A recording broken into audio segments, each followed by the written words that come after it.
Grand soir, dernière édition de la semaine. Mesdames, bonsoir, monsieur, bonsoir. C'est le temps de nos mesures fortes contre les églises illégales, les associations illégales également.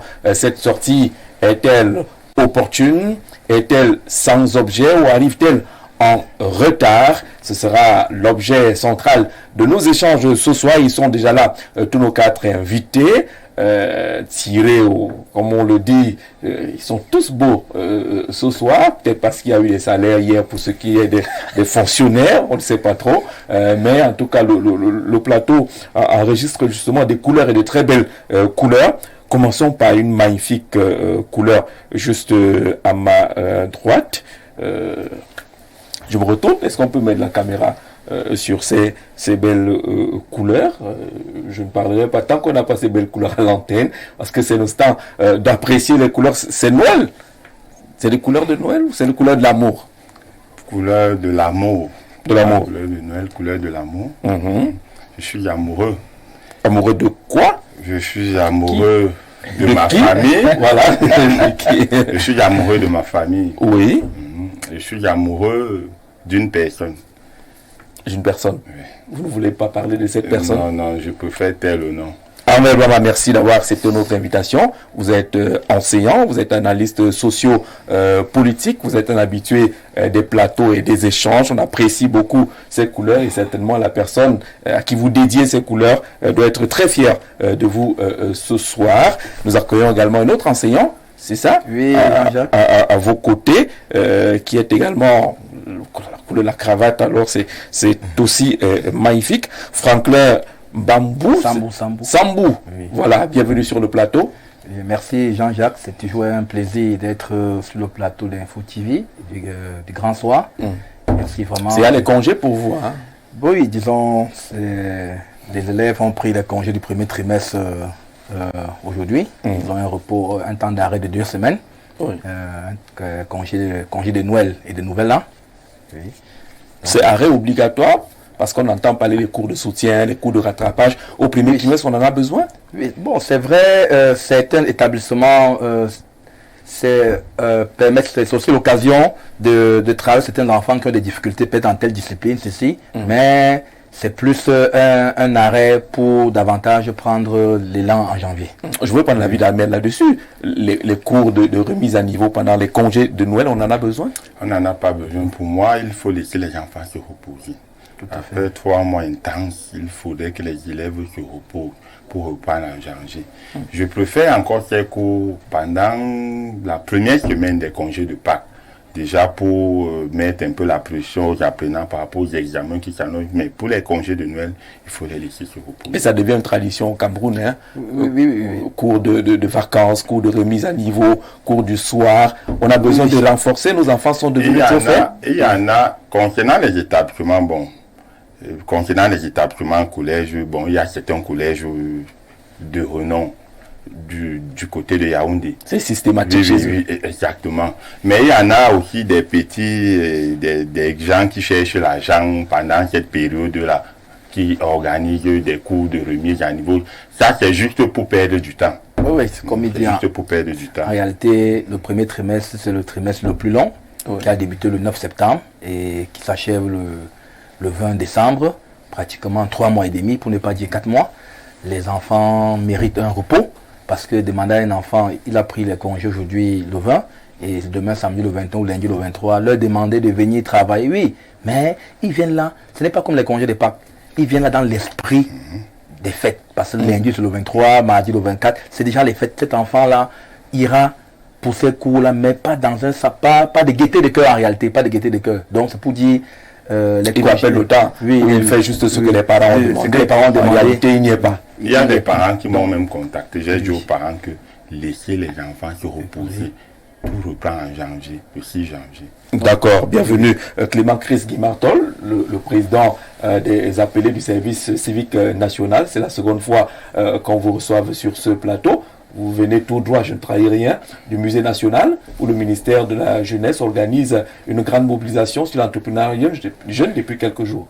Effectivement, bonsoir monsieur Jean-Jacques, merci de nous avoir invités.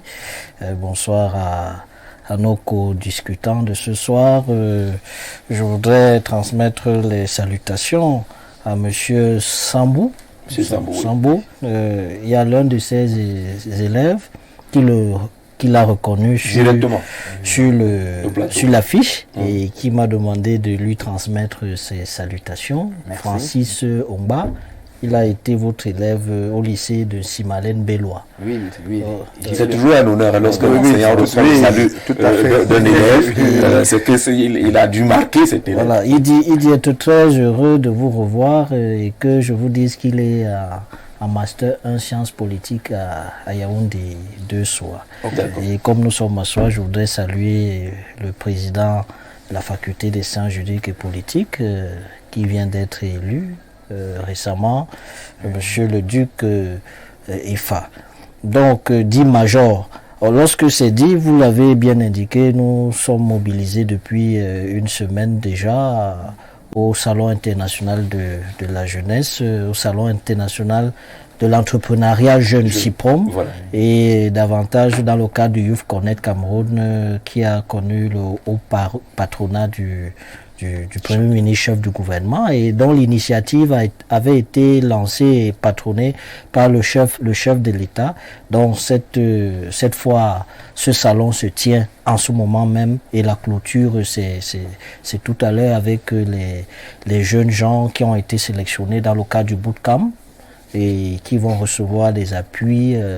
Ils feront partie de l'équipe nationale des jeunes entrepreneurs de notre pays. La clôture, c'est tout à l'heure à la salle de convivialité de la Croix-Rouge. La Croix-Rouge. Mais vous y êtes dans le cadre de réarmement moral. Tout à fait. Nous parlions ici hier avec des invités, dont un représentant du ministère de la Jeunesse. Le constat était que certains prennent des financements et fuient, pour le dire le plus simplement possible. Et le travail de réarmement moral est mis en exergue pour essayer d'amener les Camerounais qui sollicitent des appuis et des financements à ne pas prendre d'autres directions. Tout à fait. Le réarmement moral est important pour notre pays parce que si on vous donne des financements et que quelques jours après certains prennent la route du Canada, c'est pas très responsable. Si pour les plus conscients ils vont se marier, on a quand même besoin aussi de la main d'œuvre puisqu'en se mariant ils auront des enfants et ça va permettre qu'on se développe. Mais le plus important c'est d'utiliser cet argent ou ces fonds là pour le but escompté, celui d'investir dans son activité présentée et de participer de manière qualitative et quantitative au développement de notre pays. C'est ce que nous rappelons à ces derniers depuis que nous sommes associés à cette opération des bootcamps zonaux. Et aujourd'hui, c'est l'apothéose. Nous avons quand même le sentiment que notre travail commence à produire ses fruits parce qu'il y en a qui ont des projets intéressants et qui se projettent dans 5-10 ans. Et ils m'ont dit que le président, on se verra dans quelques années, nous serons des capitaines d'industrie et je pense que c'est ce qu'il faut faire. On sera là dans 5 ans pour évaluer si quelque chose a été fait. Les gens prennent l'argent pour aller au Canada, pour aller ailleurs, pour aller noter des femmes. Oui, mais vous l'avez dit quelque chose. J'en connais une fille et ça fait déjà 1 mois et demi qu'on a causé. Elle a été mêlée dans cette affaire. Il y a un projet PTF, c'est PTF, un truc comme ça, où il faut financer des jeunes qui ont des entreprises. Elle a été appelée par un monsieur qui a dit viens avec ta carte d'identité. Quelques temps après, elle se rend là-bas, le monsieur dit voilà, va décaisser 500 000 francs. Tu viens avec les 500 000. Dans les 500 000, elle a eu 100 000. Le monsieur a eu 400 000. Il reste encore 1,5 million à prendre. Pourtant, il n'y a aucune entreprise créée. Vous-même, vous voyez que ça décourage les jeunes. Je dis, j'ai des enregistrements, donc je ne parle pas. Il y a des témoignages. Exactement. Des témoignages de ces pratiques qu'il faut combattre. Le harcèlement moral ne concerne pas seulement le jeune qui vient solliciter, mais également ceux qui sont sur la chaîne de financement, qui vous proposent des montants sur le papier, mais après, vous partez retirer et vous remettez une bonne partie. Eux, ils s'engraissent. Et les entreprises ne peuvent pas être créées. Le financement aura pris une autre direction. Merci, Monsieur le Président, d'être avec nous sur le plateau. Le temps d'accueillir justement Simon Mutsengue, qui est un visage très connu sur tous les médias pratiquement. Vous êtes devenu un véritable média trotteur. Ça vous va?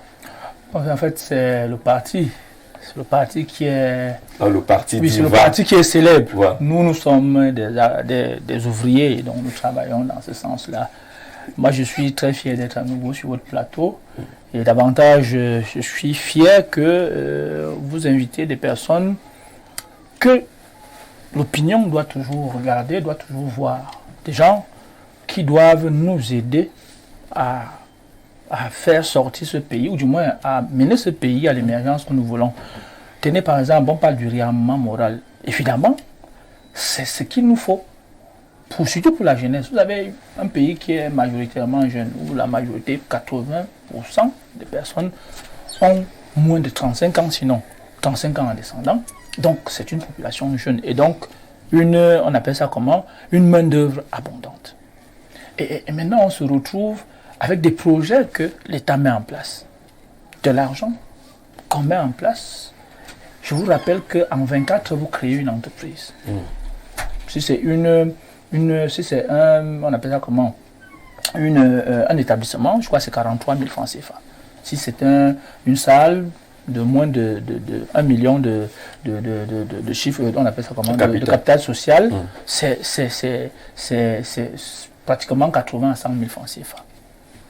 Alors, et donc, à partir de là, vous pouvez vous mouvoir. C'est de ça dont il est question. Et vous voyez donc que quand le MINJEC met en place, c'est-à-dire le chef de l'État met en place des moyens, c'est parce qu'aujourd'hui, notre avenir n'est pas dans le fonctionnariat. Notre avenir est dans l'entrepreneuriat. Ce pays est béni. Il est béni parce que vous avez un pays qui partage 2000 km avec le pays le plus peuplé d'Afrique. 240 millions d'habitants. Ça veut dire que tous les matins, pour faire manger les Nigérians, ils nous proposent pratiquement 10 milliards de dollars. Voilà l'argent. Eh bien, on ne peut pas se permettre de dire qu'on va quitter ici, on va aller au Canada, on va aller ainsi de suite. Ceux qui conseillent aux enfants cela, vraiment, n'ont rien compris. Vous envoyez des enfants en esclavage, quelque part, alors que vous avez des opportunités. Et pourquoi? Parce qu'il y a des politiciens véreux qui croient que le fait de dénigrer l'État, de dire tout, ainsi de suite, ils font quelque chose au président. Non. Nous faisons des choses, nous faisons de mauvaises choses à nos enfants. Moi, mon enfant aujourd'hui, le premier fait terminale, il est premier de sa classe. Ce que je lui dis, c'est qu'en étant premier, ce que tu dois chercher à faire, c'est d'être quelqu'un qui doit créer des entreprises pour les autres. D'accord. C'est de ça dont il est question. D'accord, c'est le discours qu'il faut passer. Passer ce discours et sortir des politiciennes où on raconte des choses à longueur de journée qui n'ont même pas de sens parfois. D'accord. Monsieur, il y a parmi les élèves un ou une qui n'a pas eu la chance d'aller retirer son bulletin aujourd'hui. Souvenez-vous de cette jeune fille de 15 ans, élève dans un lycée du côté de Fou, kidnappée et dont le corps a été retrouvé. Vous verrez la photo de la petite en question, Anna Cléra, c'est son nom, elle avait juste 15 ans, enlevée, les ravisseurs, enlevée le 4 décembre, les ravisseurs demandaient 600 000 francs CFA de rançon. Ils ont attendu juste quelques jours et la petite a été retrouvée morte. Bel avenir gâché ainsi, avec tous ces problèmes sécuritaires que nous connaissons au Cameroun, la montée de ces courants nouveaux, peut-être à travers les réseaux sociaux ou les films, des kidnappings, d'assassinats et autres, qui fauchent ainsi la vie des jeunes et même des personnes âgées. Président, lorsqu'on a une toute petite fille qui est ainsi assassinée, c'est quand même pas difficile seulement pour les parents. C'est même très difficile, d'abord pour les parents et pour nous autres, parce que on a l'impression que nous sommes retournés à l'état de nature, c'est-à-dire que où nous sommes en insécurité, parce que la petite histoire de cette affaire, on nous dit que ils avaient même déjà assassiné la petite fille. Le jour même de l'enlèvement. Le jour même de l'enlèvement. Donc ce qu'ils faisaient, c'était peut-être pour arrondir le butin. Parce que ce genre de réseau travaille dans les logiques liées sacrifice humain qu'un rituel. Et notre pays commence à en être habitué. On a vu ça en 2013. Comme si c'était une bonne chose, malheureusement. On a vu ça en 2013. Les gens ont disparu à Mimboman. On nous a jamais clairement dit ce qui s'est passé. Et en ce moment, quand on voit un petit bébé comme ça qui est arraché à la vie brutalement, vous ne savez pas quel genre de sévice avant qu'elle ne meure, quel supplice ces barbares-là lui ont infligé. Nous condamnons fermement cela et nous adressons nos plus sincères condoléances. Vraiment, les mots nous manquent pour manifester à la famille notre solidarité. C'est difficile. Et maintenant, lorsqu'on l'a dit, nous interpellons les pouvoirs publics, puisque dans la logique du contrat social, où on met de côté on met à contribution notre liberté pour que ceux qui ont le pouvoir de gérer la cité puissent organiser cela. C'est pour justement se sentir en sécurité. Mais monsieur Zé, Jean-Jacques, est-ce que vous vous sentez en sécurité depuis un moment à Yaoundé? C'est difficile. Chaque jour, quand un enfant rentre de l'école, on remercie le Seigneur. On remercie le Seigneur. Donc il faudrait une organisation vraiment locale et même globale pour pouvoir juguler cette affaire. On a des caméras qui filment Yaoundé. C'est pas seulement, ça ne devrait pas seulement être réservé pour les adversaires politiques de M. Metingue, mais que cela puisse participer à faire que les Camerounais se sentent en sécurité, se sentent protégés, que quelqu'un ne puisse pas enlever un enfant d'un fou et qu'on vous dise qu'on allait retrouver l'enfant à Oudia, assassiné et tout. On ne nous montre même pas les gens qui ont fait ça. Je ne sais pas quelle est la clause dans votre jargon de journaliste où on cache les gens qui sont en adéquation avec qui sont présumés innocents et on n'a pas le droit de montrer le contrat social, parce que dans des pays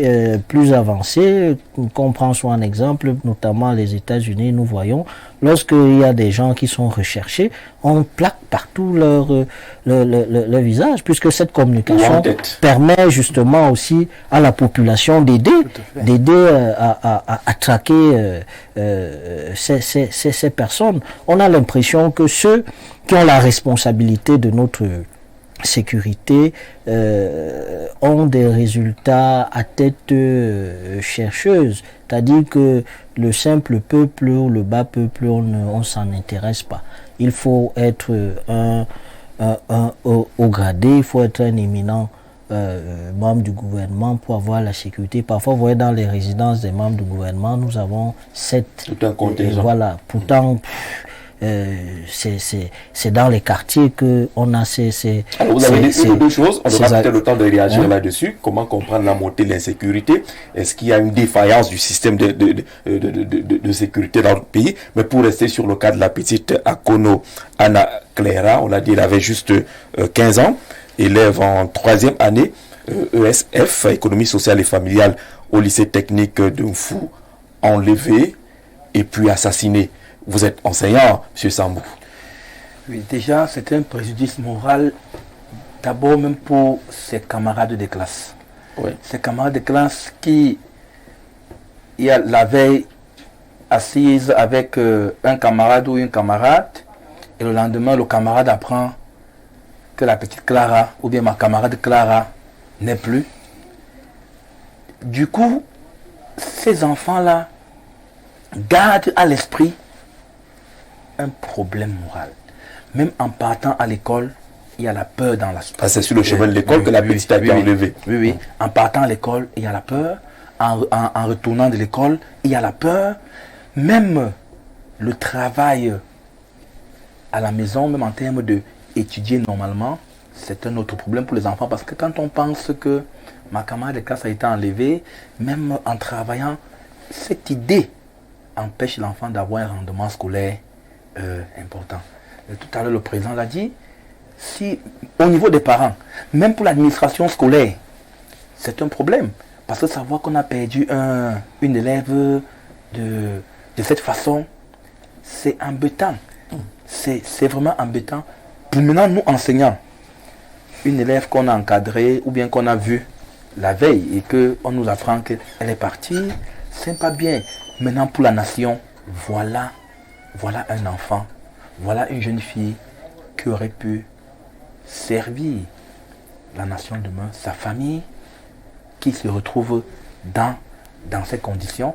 Nous pensons qu'il faudrait vraiment mettre un accent fort sur le contrôle. Que cette vidéosurveillance, comme on le disait, ne soit pas seulement pour autre fin. Que cela serve qu'après qu'on puisse nous montrer que ces présumés deviennent des responsables. Il y a 10 ans, plus de 10 ans par là, les 9 disparus de Bépanda, on n'a pas eu une suite favorable. L'affaire de Mimboman, les crimes rituels de Mimboman, il faudrait bien que cette jeune fille, 15 ans, cette adolescente, même pas 15 ans, que nous puissions avoir les raisons, les circonstances, tous ceux qui ont été impliqués, parce que s'il n'y a pas une solution aujourd'hui, ça sera une chaîne. Ça peut ne pas être un fou aujourd'hui. Demain, ça peut être Abitar et Oya. Après, ça peut être Balmayo. Ça peut se retrouver au nord. Parce que il faut comprendre les raisons pour lesquelles ils le font. Parce que si c'était vraiment l'enlèvement et qu'on demandait une rançon, peut-être on aurait tué, comme il a expliqué, on aurait tué la fille parce que la rançon n'est pas... la rançon n'est pas parvenue. Mais toutes les informations disent que c'était le même jour. Parce que lorsque le corps est retrouvé quelques jours après, c'était déjà en état de décomposition. Ça veut dire, selon les premiers éléments d'enquête, que c'est le même jour que la femme a été assassinée. Est-ce pour des crimes rituels? Est-ce pour autre chose? Toujours est-il que les cas d'enlèvement au Cameroun ces derniers temps, on peut faire la une de plusieurs journaux. Vous verrez que les enlèvements de jeunes filles particulièrement sont récurrents. Ces enlèvements-là, c'est quand même un genre nouveau d'insécurité qui se répand de plus en plus au Cameroun, Simon. Oui, c'est très regrettable. C'est regrettable de parler de cet acte odieux et criminel qui venait de s'abattre sur une famille qui certainement était en train de se préparer à passer les fêtes de fin d'année tranquillement. Je venais de dire cela dans mon propos liminaire. La jeunesse aujourd'hui, c'est même le socle de la pérennité d'un pays. Donc, s'attaquer à une jeune fille innocente, c'est s'attaquer effectivement à l'avenir de tout un pays. Et je crois que il faut exhorter nos services judiciaires à plus de fermeté face à ces actes odieux. Je rappelle que le Cameroun n'a pas aboli la peine de mort. Il faut qu'on en parle parce que les gens aujourd'hui croient qu'ils peuvent tout se permettre et évidemment aller se faire nourrir dans une prison du pays aux frais de l'État. Quand des gens arrivent à une certaine bestialité, je crois qu'il est aussi du devoir de l'État d'être un peu plus ferme et un peu plus clair. Je perds mon latin parce qu'en réalité, une petite fille de 15 ans, puis qu'est-ce que... Non, écoutez, moi je ne vais pas être dans la logique de toujours faire ce que les uns et les autres font. On est dans la logique d'incriminer l'État, ainsi de suite, ainsi de suite. Ce n'est pas un pomme de l'État. C'est pas d'abord cela, ce n'est pas ça qui aujourd'hui devrait être notre premier, c'est d'être, de nous désolidariser. Il n'y a rien à expliquer cela. Là, à ce niveau, les premiers responsables sont ceux-là qui ont commis cet acte odieux et ils doivent être sévèrement punis. De telle sorte que et ça doit se faire parce que j'ai été très fier de ce que l'État du Cameroun a fait vis-à-vis de ces vulgaires criminels qui ont assassiné les enfants dans une salle de classe. Ils ont été fusillés sur la place publique. Parce que justement, l'État on ne peut plus continuer dans ce genre ça va dans tous les sens. Je crois qu'aujourd'hui, il faut arrêter d'être parfois, comment dire, je trouve un certain nombre de langages, on est toujours en train de dire l'État, non. À un moment donné, nous devons placer chacun devant ses responsabilités. Et là, face à cet acte odieux, ces gens doivent être rapidement retrouvés et être sévèrement punis. C'est ce qu'on peut dire et espérer. Peut-être aussi au niveau de la famille qui est inconsolable. Parce que si vous perdez un enfant de cet âge-là, c'est pratiquement... Je n'aimerais pas être à la place de cette famille. C'est un drame, c'est un véritable drame et donc, que cette famille. Vraiment, nous ne pouvons qu'adresser nos condoléances les plus sincères. On va écouter Armel là-dessus. Je sais que Clément Christ a envie de revenir parce que lui pense que l'État ne doit pas être dédouané dans cette affaire. Lorsqu'on parcourt un peu les réseaux sociaux, vous vous rendez compte que en dehors de la petite Cléra qui a trouvé la mort dans ces circonstances, vous avez une petite fille de 10 ans qui a été pendue, toujours dans des circonstances assez compliquées vers un fou là-bas. Vous avez 2 ou 3 autres cas qui sont listés dans les réseaux sociaux et qui sont intervenus ces cas-là ces derniers temps, ces derniers mois au Cameroun. Ça pourrait être inquiétant. Peut-être que ce qui s'est passé avec la petite Akono Cléra n'est pas un cas isolé. On devrait peut-être anticiper pour barrer la voie à un phénomène qui est en train d'arriver. Merci Jean-Jacques. Pour ma part, concernant cette tragédie, j'adresse d'abord mes sincères condoléances à la famille éprouvée. Et il faudrait réellement qu'on retrouve les coupables. Ces coupables doivent être retrouvés et traduits pour répondre de leurs actes. De l'autre côté, Jean-Jacques, j'interpelle également les parents. J'interpelle les parents parce que moi je dis toujours, il ne faudrait pas qu'on accuse toujours l'État. Qu'est-ce que les parents aurait pu faire? La petite fille a l'habitude d'aller à l'école, elle a 15 ans, elle peut déjà aller seule. Avec le téléphone. Quand vous lisez, vous voyez que la petite a le téléphone. Moi, je déplore ces parents qui laissent les enfants venir avec le téléphone à l'école. Ce n'est pas bon. Je parle ici, là, et il y a des parents qui m'écoutent. En quoi est-ce que ce n'est pas bon?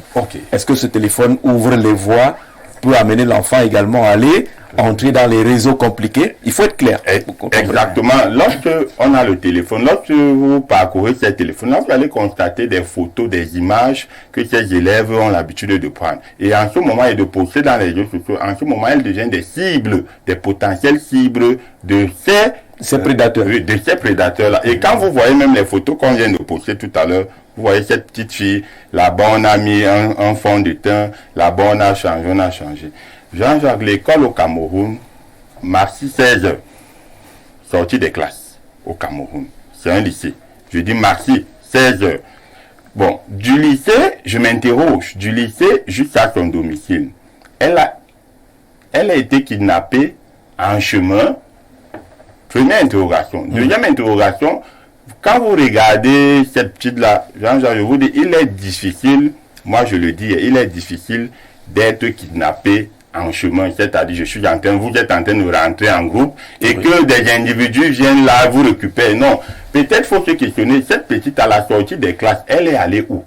Parce que parfois également, on peut organiser, surtout c'est la fin d'année, on peut peut-être être invité par des amis, ces élèves ont souvent des choses, on dit les piscines parties, des châtains, ainsi de suite. Peut-être à la sortie des classes, elle s'est retrouvée dans l'un des châtains et en rentrant maintenant, elle a été kidnappée parce que moi je dis toujours, on ne peut pas vous récupérer directement à la sortie des classes.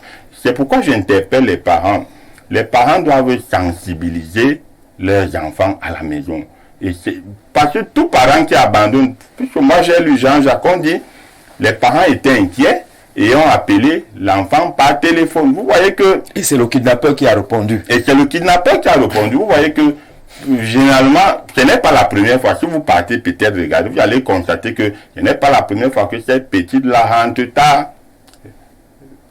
Ce n'est pas la première fois. Les parents nous comprenons que vous convoquez la responsabilité des parents. Ne pas exposer en voulant chérir nos enfants, les exposer à travers le téléphone et l'absence de surveillance. Exactement. Il y a même un enfant qui m'a répondu comme ça. J'ai confisqué un téléphone. L'enfant me dit, mon père va venir récupérer ça. Il a 2 mois, vous dit.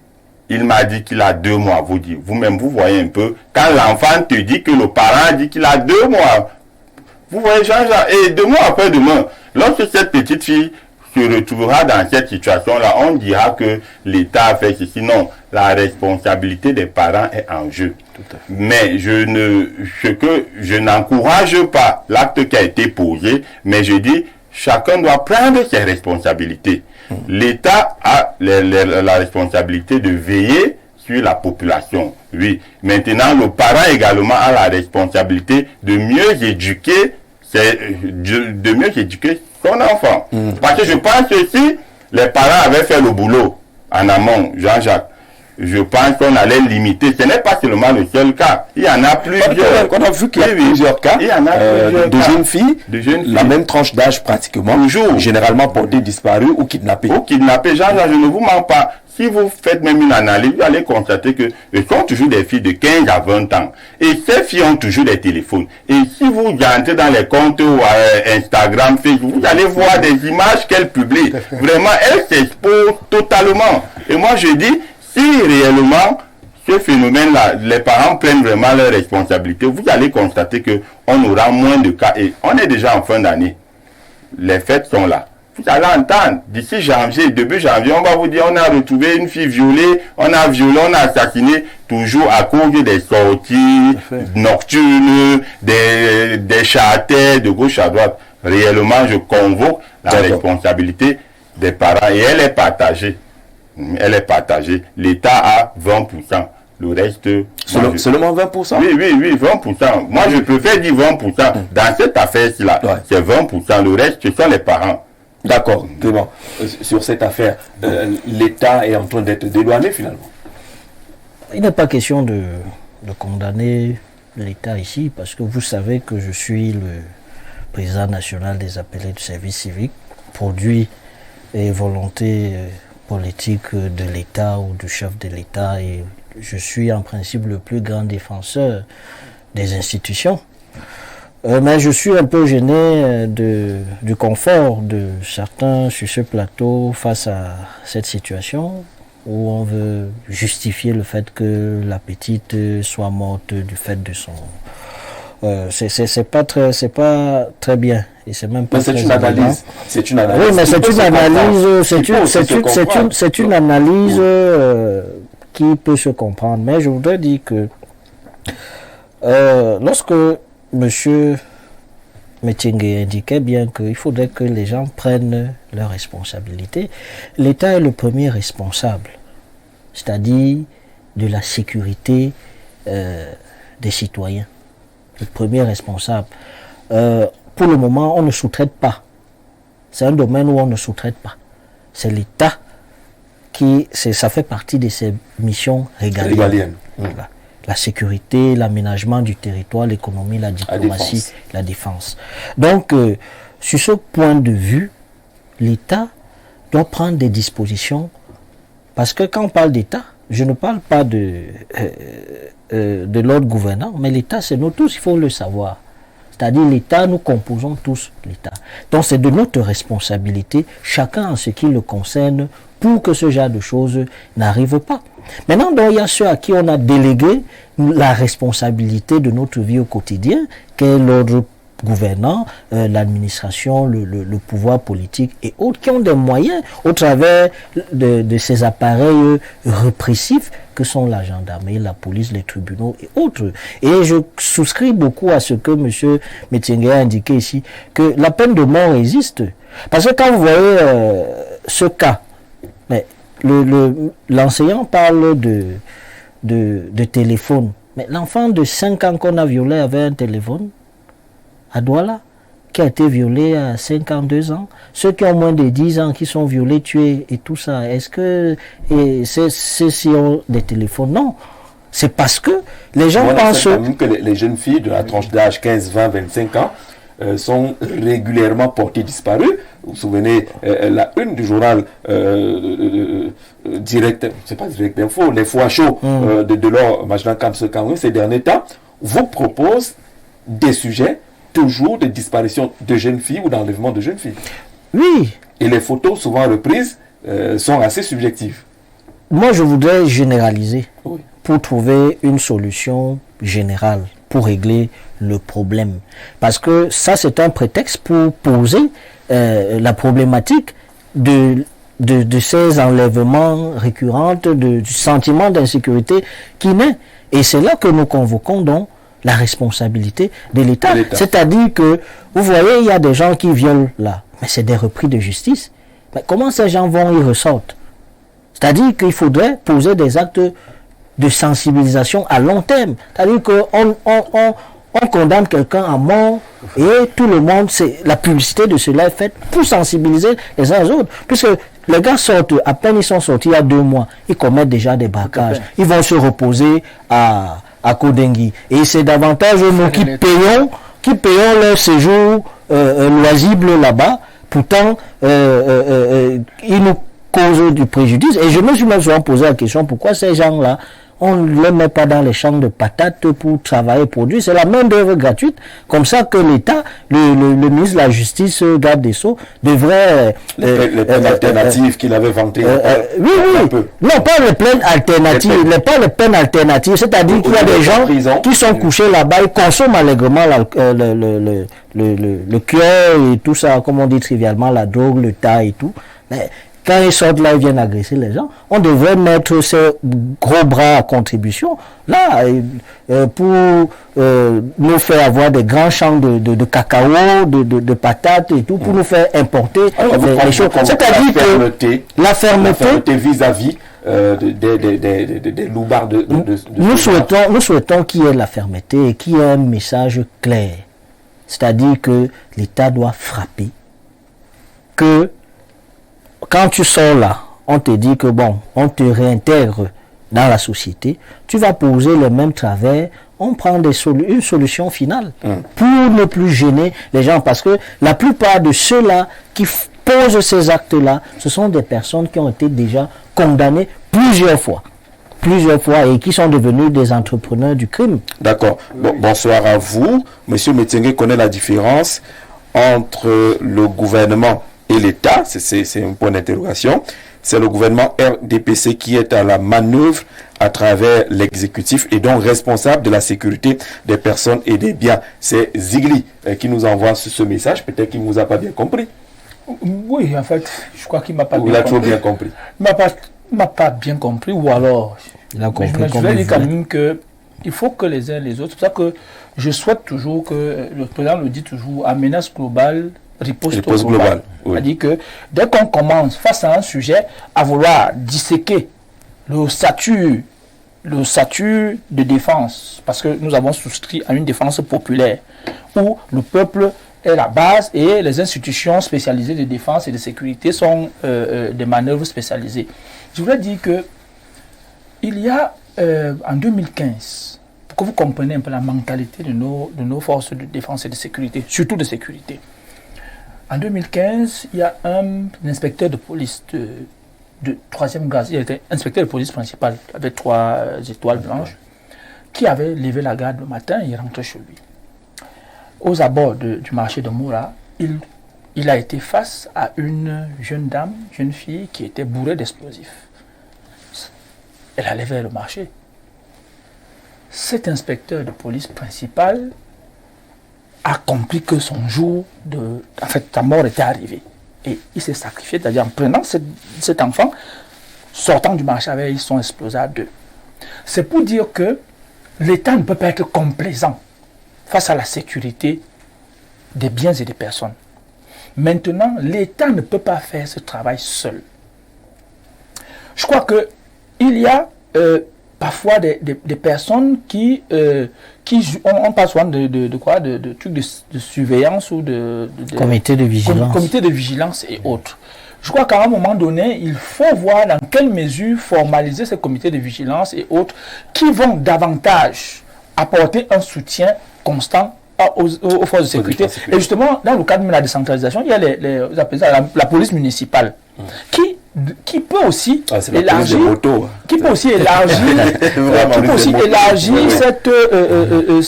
ils peuvent élargir ce secteur pour davantage protéger les enfants. Mais je crois que davantage, comme l'enseignant l'a dit, il ne faut pas négliger cela. Bon, peut-être que en ce moment, on ne peut pas titiller la famille qui est affligée, mais il faut reconnaître aujourd'hui que quand l'État demande que les élèves n'aillent pas avec les téléphones à l'école, ou du moins n'utilisent pas les téléphones, il faut savoir que c'est pour des raisons de sécurité. Et de deux, le président de la République le disait, parlant des réseaux sociaux, il y a la dangerosité des réseaux sociaux. C'est comme on dit, vous voyez une jeune fille innocente qui, peut-être poste ses photos pour, vous savez, à cet âge-là, finalement, on est narcissique, on aime bien se voir, on aime savoir que les gens, ainsi de suite. Mais ça ne peut pas... mais évidemment, ça ne peut pas être une raison pour des vulgaires criminels de s'en prendre à leur liberté et à leur comment dire, à leur intégrité physique. C'est pour ça que je dis, je pense que nous exhortons la justice à être plus ferme encore, parce que ici, c'est la justice qui devrait, ou du moins qui doit davantage être plus ferme, de telle sorte que ces vulgaires criminels sachent qu'on ne peut plus continuer à blaguer. C'est de ça dont il est question, parce que nos enfants doivent être libres, comme nous tous, nous devons être libres. C'est de ça dont il est question. Nous payons tout ce que nous avons mis en place. L'État souverain que nous avons mis en place, c'est justement pour protéger les populations. Bonsoir sur le plateau. Moi, je pense qu'avant de pointer du doigt aux enfants, il faudrait que l'État résolve ce problème d'enlèvement. Ça devient de plus en plus récurrent. On ne se sent plus en sécurité lorsqu'on prend un taxi ou même lorsqu'on fait une marche à pied la nuit dans notre propre pays. C'est Karel depuis Ekié, c'est la voix d'une femme. Les questions d'insécurité sont quand même devenues, j'allais dire, criardes dans notre pays. On n'est pas en sécurité dans le taxi, on n'est pas en sécurité dans nos quartiers. Il y a des microbes qui sont arrivés, qui peuvent prendre en otage tout un quartier, parfois au vu et au su de tout le monde. Il y a quand même un relâchement, vous avez l'impression, au niveau de la ceinture sécuritaire, M. Sambou? Oui, nous pensons que au niveau de la ceinture sécuritaire, si on dit dans les taxis, on ne peut pas faire une semaine sans suivre quelqu'un a été agressé dans un taxi. Il y a des quartiers, par exemple, si on prend le cas de la ville de Yaoundé, si vous rentrez à 22h, 23h dans ces quartiers, vous n'êtes pas sûr de pouvoir y arriver aisément. Ce qui prend le cas, par exemple, de Tchinga-Lobi, de Madagascar. Il y a des secteurs où, pour y arriver, c'est difficile. Donc nous pensons que c'est le rôle premier de l'État à travers la police nationale, la sécurité nationale. Parce qu'en principe, il faudrait... On ne peut pas avoir un policier pour chaque... Ce n'est pas possible. Pour chaque citoyen-là, c'est impossible. Ce n'est pas possible. Mais il faut renforcer les mesures de sécurité. Encore en cette période de fête de fin d'année, c'est vrai qu'il y a quelques jours, il y a eu la conférence des gouverneurs. Où l'accent a été mis sur la sécurité. Où l'accent a été mis sur... C'est traditionnel, ça aussi. Oui, c'est traditionnel. Donc, il faudrait vraiment que davantage, que les gens se sentent bien. Parce que même dans les marchés, même dans les marchés, parce que nous sommes en période des fêtes de fin d'année, dans un marché, vous allez arriver, vous allez comprendre que quelqu'un a été agressé, on a pris le téléphone, on a pris la ménagère qui allait pour se ravitailler, on a pris... Donc nous pensons que la ceinture sécuritaire doit davantage être renforcée. Dans certains quartiers, il y a déjà eu ce qu'on appelait à l'époque autodéfense. Dans certains quartiers, autodéfense. Mais parfois, même ces gens-là, autodéfense, se sont retrouvés parfois être des agresseurs. Dans d'autres cas, parce qu'ils sont censés assurer la sécurité, mais parfois ils se retrouvent être des complices. Des complices. Parce que vous arrivez là, on a mis une barrière. Parfois, on reconnaît qu'elle, l'autre arrive, ils sont ceux-là. C'est exactement le problème qu'on a connu avec l'autodéfense. Oui. Parce qu'ils sont parfois devenus plus dangereux que les bandits en question. Vous voyez, certains aujourd'hui, des taximens eux-mêmes, que la voiture. J'ai un parent d'élève qui, rentrant chez lui, un soir, je pense que ça va être au mois de novembre, on l'a pris en course. Une offre apparemment alléchante. On lui dit 10 000 pour la zone Simencam. Vous voyez Simencam qui est vers Afanayo là. Sur la route de Douala. Sur la route de Douala. Oui. On l'a pris là. Et quittant de Loncac pour Afanayo. On a 10 000 pour une course, il est parti. Arrivé là-bas, non seulement on l'a agressé, il a été torturé. On a pris la voiture.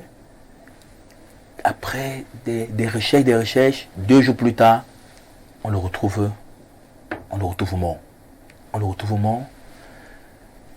Parce que des personnes comme ça, sans foi ni loi, continuent de le faire. Et semblent se sentir à l'aise. C'est allègrement que les Camerounais sont agressés au quotidien, avec parfois des armes à feu. Dans notre pays, on voit bien lorsqu'on a réussi quand même à arrêter quelques alias qu'on a l'habitude de montrer quand même un peu à la télé, des armes quand même assez sophistiquées qui sont utilisées, qui sont en circulation dans notre pays. Oui, parfois on se pose des questions parce que c'est des bandits comme ça, des personnes comme ça peuvent avoir des armes, tout. Ça veut dire que quelque part, il y a une fissuration. Il y a un problème. Parce que si dans un taxi, on vous sort on sort l'arme, dans un quartier, on sort l'arme, dans un marché, on sort l'arme, ça veut dire quelque part, il y a problème. Et comme je disais tantôt, ce bonhomme-là, parfois on l'arrête. Quelques 3 jours ou 6 mois après, d'abord, vous le conduisez même à la brigade, oui. Mais il arrive au quartier avant vous. Oui. Donc, miraculeusement, vous avertit que vous allez me retrouver au quartier. Donc, du coup, même parfois, dans certains quartiers, certains ont même peur de dénoncer. Oui. On peut les dénoncer. J'ai assisté à une scène. Oui. J'ai assisté à une scène au marché Mokolo il y a peut-être 2 ans. On a arraché le sac d'une dame. Pratiquement devant moi. J'ai garé mon véhicule comme ça, devant moi. Les gens voyaient comment on partait avec le sac de la dame. Mais il ne pouvait pas crier parce que, après, il dit, si je crie, après ce bonhomme-là, c'est moi qui suis en danger. Alors, ça pose, Amel, la question de la confiance entre les populations et les forces de sécurité.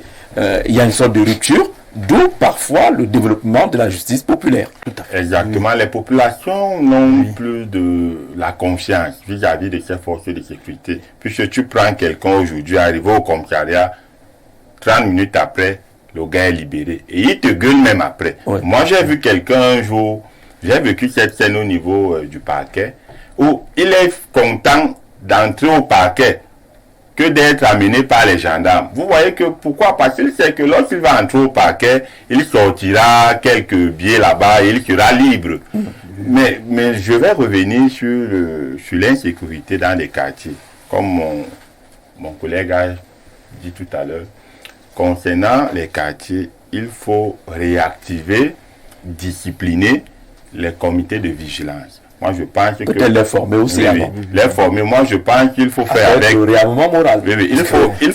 Il faut faire avec ces gens-là. C'est-à-dire, le chef de quartier, qui est l'autorité dans ce quartier, on doit identifier ces gens et savoir que cette nuit-ci-là, voici ceux qui vont assurer la garde. Et lorsqu'il y a un problème, on va vers ces personnes-là.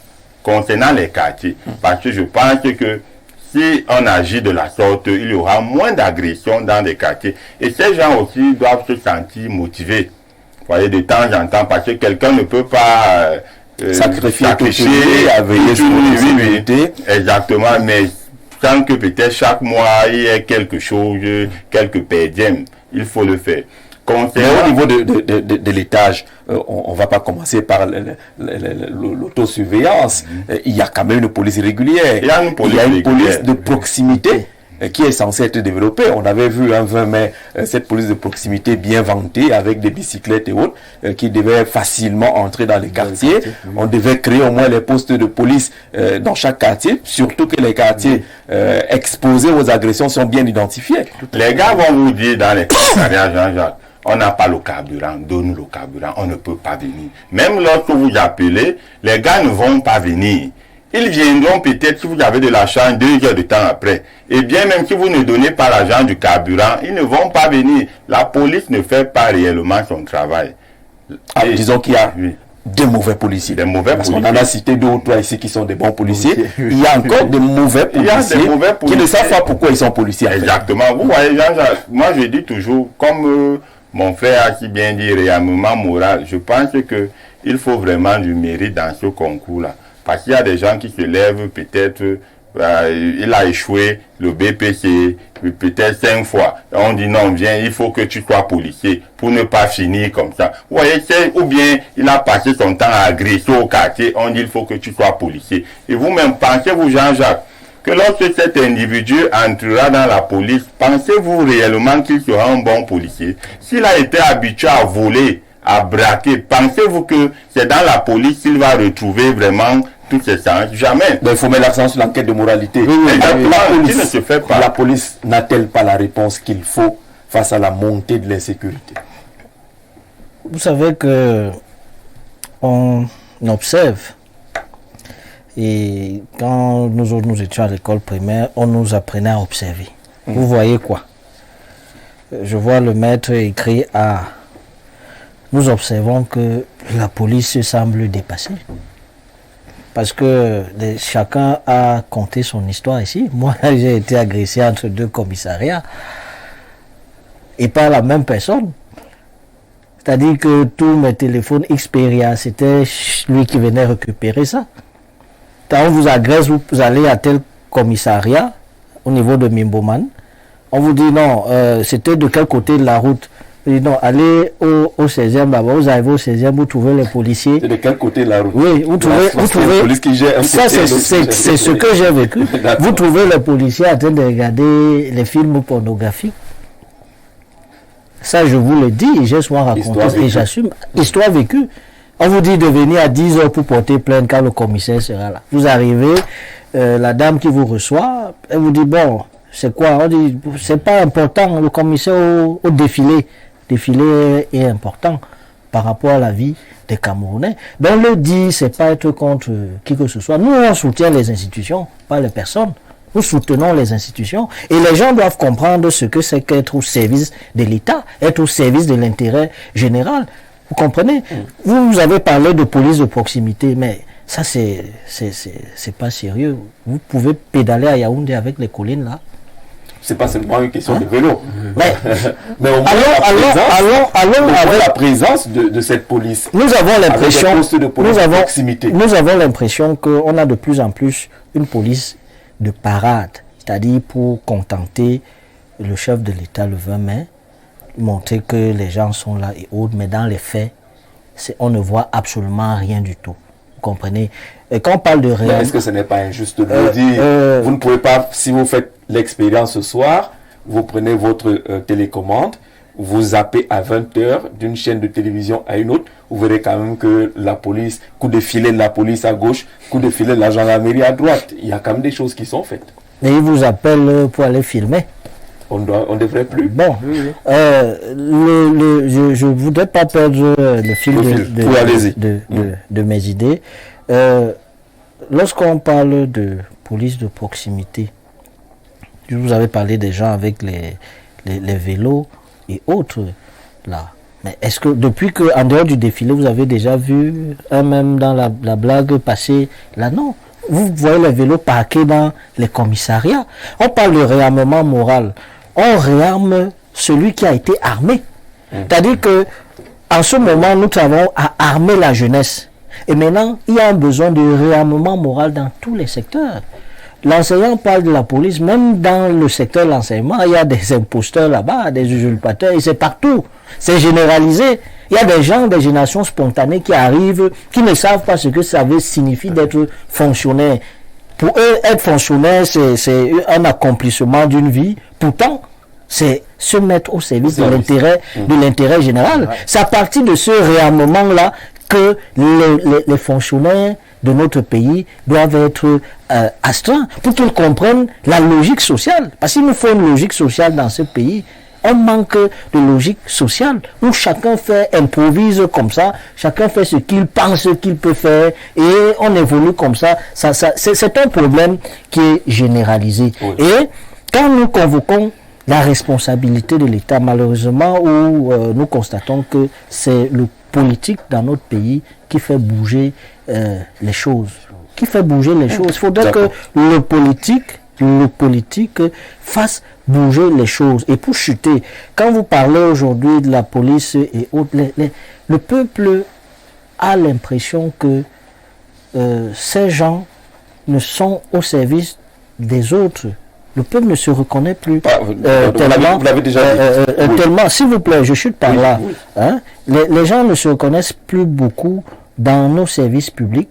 Parce que vous allez à l'hôpital, vous voyez des choses là-bas, vous allez au commissariat, on vous demande c'était de quel côté, c'est difficile. Et nous autres, notre message, et je pense que c'est pour cela que le chef de l'État a réactivé le service civique, pour que nous puissions sensibiliser les uns les autres au réveil et au retour du sentiment national et davantage pour l'amour et ce dans les faits de notre pays, que chacun dans son couloir, dans ce qu'il fait, qu'il puisse travailler de telle sorte qu'il sache qu'il travaille pour l'intérêt de son pays, pour faire avancer son pays. D'accord. Simon, lorsqu'on écoute les uns les autres, on a l'impression qu'il y a un abandon des responsabilités, des missions de l'État, que le peuple est à la débrouillardise. Ce serait une grosse erreur de le dire. Une grosse erreur de le dire dans la mesure où, évidemment, ça va participer justement à rendre difficile le travail des forces de sécurité. Il faut pas jeter le bébé avec l'eau du bain. Il y a des brebis galeuses dans tous les corps de métier, et pas seulement au Cameroun. Le niveau d'insécurité dans les villes américaines peut être tout autant, sinon peut-être plus, que ce qui se passe dans certaines villes camerounaises. Ça veut dire que les problèmes de sécurité sont des problèmes que tous les États rencontrent. Il faut le dire. Mais aux États-Unis, ils ont quand même chacun une arme, chacun peut se défendre. Oui, mais ils sont même avancés, mais là-bas, c'est encore un peu plus dangereux. Et je vais vous dire, les villes de Yaoundé, de Douala, ne sont même pas parmi les 150 ou les 200 villes les plus insécures au monde. Ils ne sont même pas dedans. Donc, ça veut dire que nous devons... Bon, on ne va pas attendre à entrer dans ce classement. Pourquoi je dis cela? Ceux qui sont arrivés à cette niveau de sécurité ont commencé avec un ou deux ans. Pourquoi je dis cela? Parce que si on véhicule l'idée selon laquelle la police a abandonné les populations, c'est très grave. Alors que ce n'est pas le cas. Moi, je vis dans un quartier à Yaoundé, je vis en Vorbeti. Moi, on a cambriolé chez moi une fois. On cambriole même chez les colonels maintenant, chez les commissaires. On a cambriolé chez moi une fois. Je suis allé à la brigade de Mouolo. J'ai déposé une plainte contre inconnu. Je suis allé au commissariat du 13e. J'ai déposé une plainte contre inconnu. Un instant. Ouais. Alors, il y a des questions qui m'ont été posées. Après, j'ai entendu l'autre. On a déjà reçu 2 ou 3 cas dans ce même secteur. Alors, je suis allé très tôt au travail. Un de mes enfants m'appelle vers 10h, me dit, il y avait des policiers partout. On a bloqué tout le quartier. C'était dans tous les rafles, comme on dit. Voilà. Donc, on a raflé et on a interpellé certains. Nous ne sommes pas des spécialistes de la sécurité. Parce que vous parlez de la police aujourd'hui, le renseignement, ils sont toujours en civil. C'est-à-dire qu'ils peuvent être en train de suivre des pistes. Et les éléments que vous leur apportez peuvent leur permettre davantage d'affiner leur travail sur le terrain. C'est pour cela que la plainte que nous faisons contre X, on peut penser que c'est... Peut-être pour vous dire que bon, attendez le commissaire. Mais ils ont pris un certain nombre d'éléments qui les aident à résoudre un problème bien plus grand encore. Donc, je crois que nous devons faire confiance à nos forces de sécurité et les aider davantage. Les aider en se plaignant.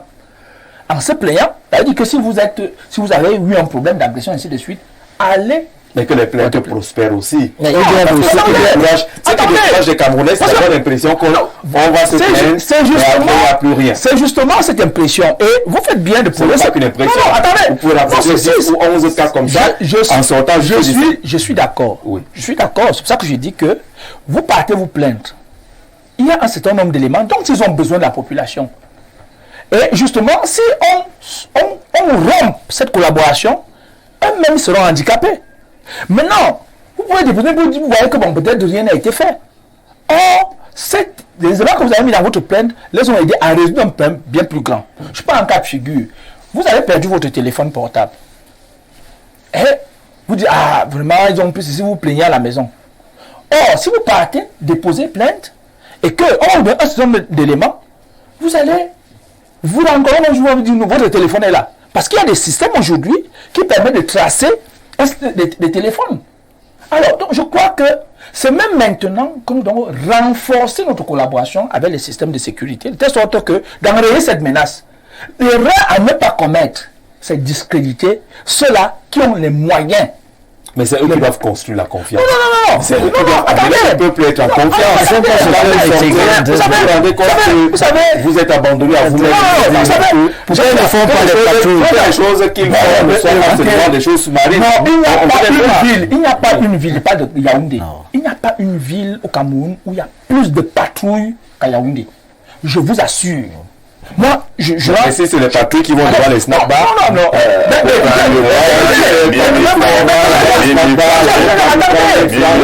avez l'impression, c'est ça que je dis que. Moi, j'ai dit que. On entre dans les maisons des choses. Peut-être parce que. Bon, avant, ça marchait quand même avec les rafles. Les rafles étaient efficaces. Non, les rafles sont toujours là. J'ai dit les rafles sont toujours là. Moi, je parle par exemple de votre métier. Et ça ne date pas de. Je dis bien que l'erreur que nous ne devons pas commettre. Parce qu'aujourd'hui, lorsque vous avez un problème dans votre quartier, allez vous plaindre. D'accord. Et vous allez fournir des éléments, vous ne savez pas, vous allez fournir des éléments qui vont aider davantage les forces de sécurité à résoudre un problème de sécurité. Dans le votre métier dont vous parlez là, monsieur, le votre métier vous parlez là, à côté du commissariat 13e. Ouais. Il y a quelque temps, je revenais d'une veillée. Je revenais d'une veillée. C'est une veillée, ça. Oui, d'une veillée aux environs de 22h40. J'ai eu un problème de chauffage sur le véhicule. J'ai garé, cherchant de l'eau pour mettre là. Il y a un jeune homme d'en moyenne 22-23 ans qui m'a approché, grand, de l'aide. J'ai dit volontiers, il est venu là, dans l'esprit, je voulais rabattre un peu le véhicule sur le côté. Il est venu. Maintenant, quand je sors, je veux tirer le capot. Le capot. Le capot, il était là. Tout d'un coup, il met seulement le couteau seulement sur moi. Tout d'un coup, il dit, à moins de 200 mètres du commissariat. Moins de 200 mètres du commissariat 13e, il dit, moins de 200 mètres. Il a mis le couteau, il m'a pris le téléphone, tout ce qu'il y avait sur moi, comme argent. Alors, ce qu'on retient, c'est qu'il y a quand même beaucoup de cas d'agression. Les populations vivent la peur dans le ventre. Ce phénomène est devenu délicat, très délicat. Les élèves aujourd'hui, pour revenir au cas de la petite à qui on dédie l'émission d'aujourd'hui, la petite élève de Fou, Akono Cléra, qui a été enlevée puis assassinée. Les élèves aujourd'hui, bref, nous les jeunes, en général, avons perdu de repères et la facilité nous conduit au drame. Disparition, assassinat et autres. Et autres pourquoi? Car on se trouve à des endroits pas propices, mus par la trajectoire détournée, au lieu de rentrer directement après les cours à la maison ou se retrouver dans des endroits sombres entre amis, charters et autres. Les parents ont leurs responsabilités, certes, mais nous les jeunes aujourd'hui, même le respect envers nos parents, il y a un bémol, vous n'avez qu'à voir le comportement de ces derniers envers les aînés. C'est le financier Ongwa Jean-Jacques. Bravo d'avoir donné un sens plus élevé encore plus à cette émission. Merci Jean-Jacques, c'est un homonyme qui nous écrit, qui parle de ce phénomène qui est devenu, pour retrouver ce que Abel disait tout à l'heure, que les jeunes s'exposent à travers certains gadgets et certains comportements. Bonsoir, cette scène s'est passée en Fou. La petite fille a été invitée par sa camarade de classe du lycée à une fête, abandonnant, sortant le matin qu'elle partait à l'école alors qu'elle partait à l'invitation de sa camarade. Et c'est sa camarade de classe qui a monté le coup. Heureusement, on nous fait comprendre que sa camarade a été arrêtée et certains complices aussi sont mis aux arrêts. C'est Sylvestre qui nous écrit depuis un Fou pour dire qu'il y a nos comportements qui nous exposent, qui exposent nos enfants. C'est peut-être le cas. Là aujourd'hui, il y a des amitiés de plus en plus dangereuses. Quoique on peut encore convoquer la vigilance des parents. Certains comportements des amis de nos enfants doivent attirer notre attention. Certaines pratiques qui se développent doivent attirer l'attention. J'espère que si le témoignage de Sylvestre est crédible, puisque ça vient d'un Fou, on peut comprendre comment la question est bien large, qui parle de la responsabilité des parents, on l'a dit ici, mais également de nos enfants, qui profitent de nos laxismes, qui profitent de ce qu'on met à leur disposition, qui profitent du genre de télévision ou des réseaux sociaux qu'ils côtoient. Qu'il faut réguler, les réseaux sociaux. Ça revient à la responsabilité. En Chine, vous ne pouvez pas avoir accès à n'importe quel réseau social. Ce n'est pas possible. En fait, 15 ans fait quoi sur les réseaux sociaux? Vraiment, oui. Les réseaux sociaux devraient être régulés dans ce pays. Ça, c'est au moins la responsabilité de l'État, puisque l'État a tout le monopole. L'État, même la raison d'être de l'État, c'est parce qu'il a le monopole. Il peut imposer ce monopole-là et réguler un certain nombre de choses pour discipliner les uns et les autres. Je voudrais chuter en disant que nous ne sommes pas ici pour discréditer l'État, ce n'est pas possible, sinon ce serait nous-mêmes. Nous sommes ici pour attirer l'attention de l'État, nous plaindre sans forcément aller rédiger une plainte, mais nous plaindre ici pour que l'État, qui a les moyens de résoudre nos problèmes, là, le résolve, puisque nous croyons à l'État, l'État c'est nous. L'État, c'est nous. Bonsoir, ce problème de sécurité ou d'insécurité persiste parce que l'État ignore toujours ces quartiers dangereux. Il y a des quartiers reconnus dangereux depuis de longues années, mais toujours dans l'insécurité. Aujourd'hui, dit ce message-là, puisqu'on peut identifier les quartiers considérés comme dangereux, vous verrez que dans ces quartiers, même l'éclairage public, il n'y en a pas. Vraiment, le premier élément qui puisse nous garantir la sécurité lorsqu'on sort la nuit, c'est au moins d'avoir cet éclairage public-là. Il y en a plus. Un peu partout. Bonsoir. Il ne faut pas prendre le sujet de sécurité avec légèreté. Les forces de sécurité ne font plus véritablement leur travail. Monsieur Simon veut protéger ses agents, mais il est clair que même quand on se plaint, rien n'est fait. Les Camerounais disent que tu es dans le monde idéal, que dans les faits, c'est un peu compliqué. Je pense que c'est ce qu'on voulait, restaurer au moins la confiance entre les forces de l'ordre et la population. Et là, c'est ceux-là qui doivent montrer qu'ils ne sont pas comme on le dit là. En 10 secondes, Jean-Jacques, dans certains de mes travaux, je travaille un peu avec les forces de sécurité. Je puis vous dire que c'est même quand il y a un problème comme celui-là, qu'il faut même encourager davantage cette collaboration entre les populations qui, elles, ont l'information et les forces de sécurité qui cherchent cette information-là. Si ce que le téléspectateur dit, vous allez vous rendre compte que c'est les forces de sécurité qui essaient de mettre les éléments ensemble, qui ont cette technicité pour pouvoir dégager ces imposteurs du crime. Je crois que, et c'est pour cela que nous devons faire la part des choses. Nous ne sommes pas spécialistes. C'est un peu, vous êtes spécialiste du traitement de l'information. Moi, je peux être au quartier, je dis, mais Jean-Jacques, alors que dans votre métier, vous savez très bien ce que vous êtes en train de faire. Je crois qu'aujourd'hui, plus que jamais, parce que les menaces asymétriques et autres sont en train de gagner du terrain, c'est maintenant que nous devons davantage renforcer cette collaboration, cette complicité même. Tout à fait. Avec les forces de sécurité et de défense, si nous voulons être tous en sécurité. D'accord.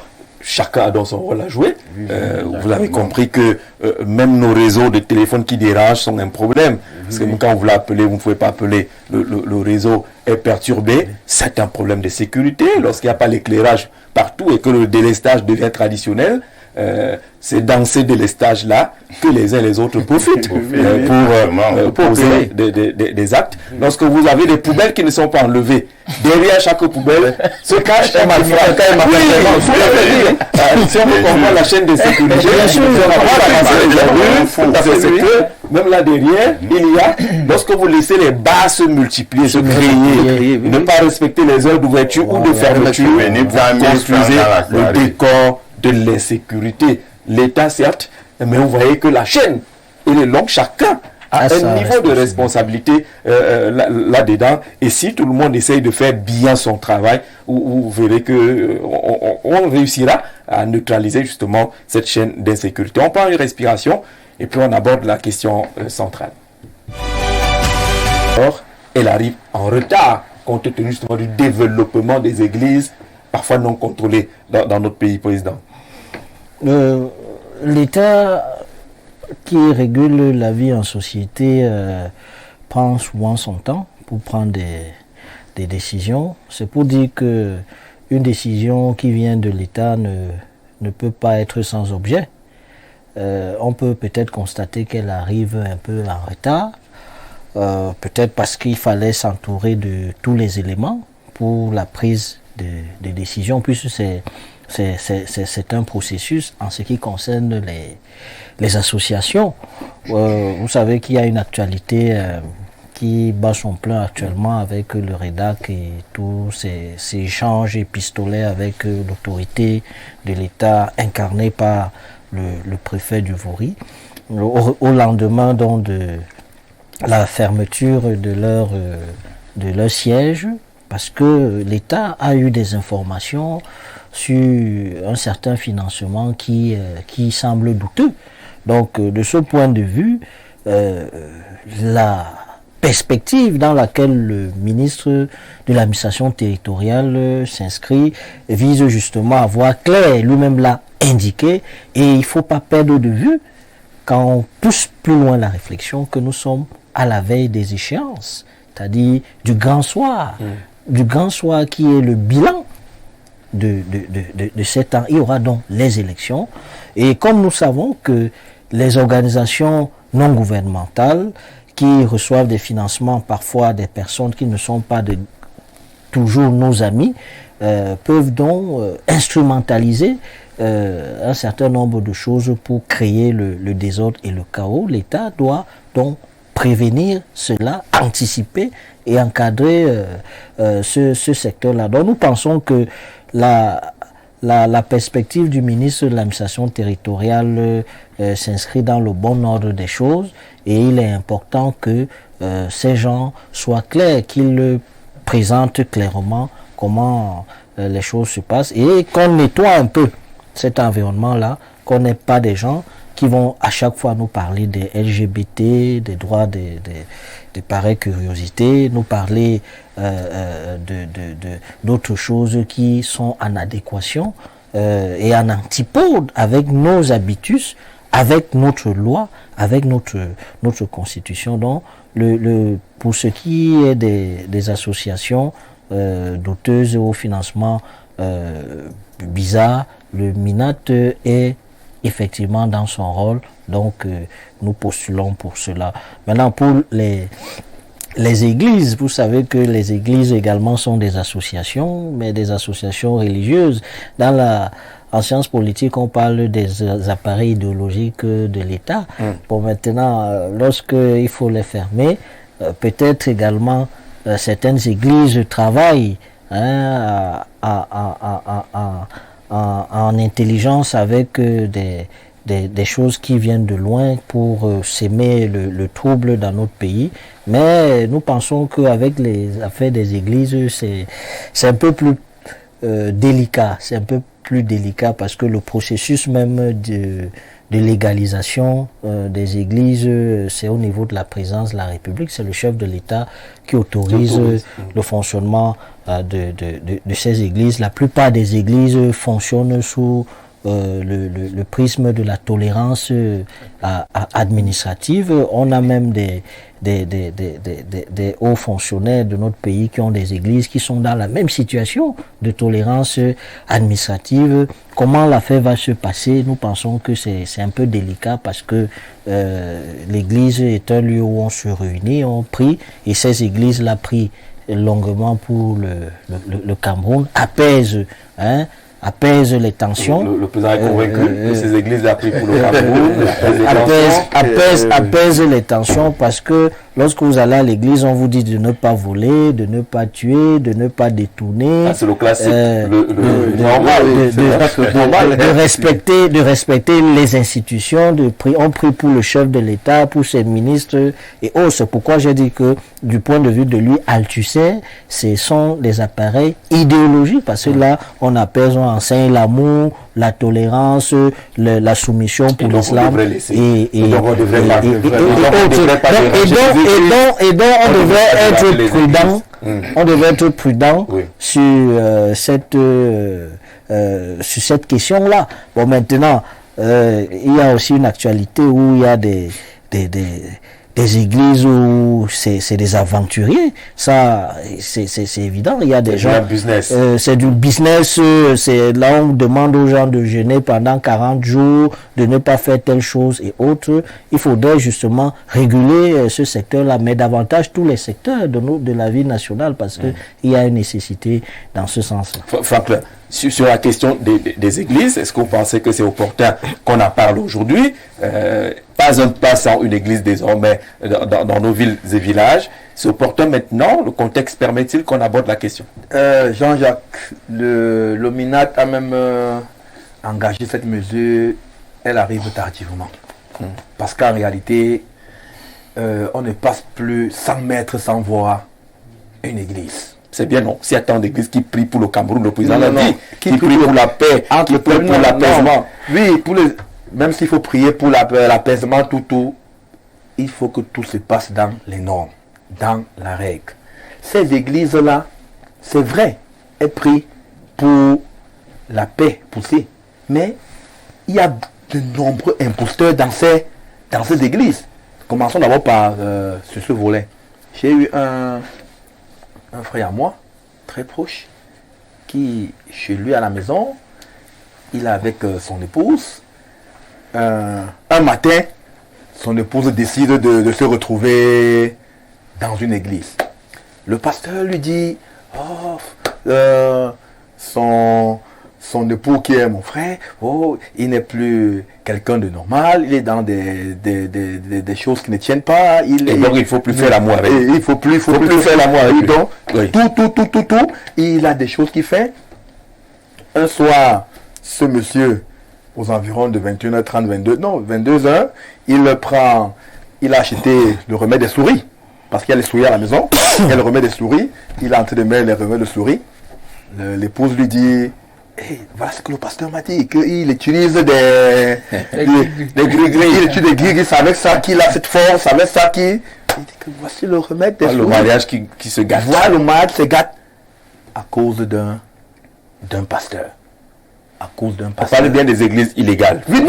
C'est qu'il y en a qui sont légales. Oui, je prends, oui. On peut être une église légale, mais les pratiques sont mauvaises. On peut être même légal et les pratiques sont mauvaises. Maintenant, si on prend le cadre de ces églises-là qui se multiplient comme des bars, parce qu'en réalité, c'est en concurrence. C'est en concurrence.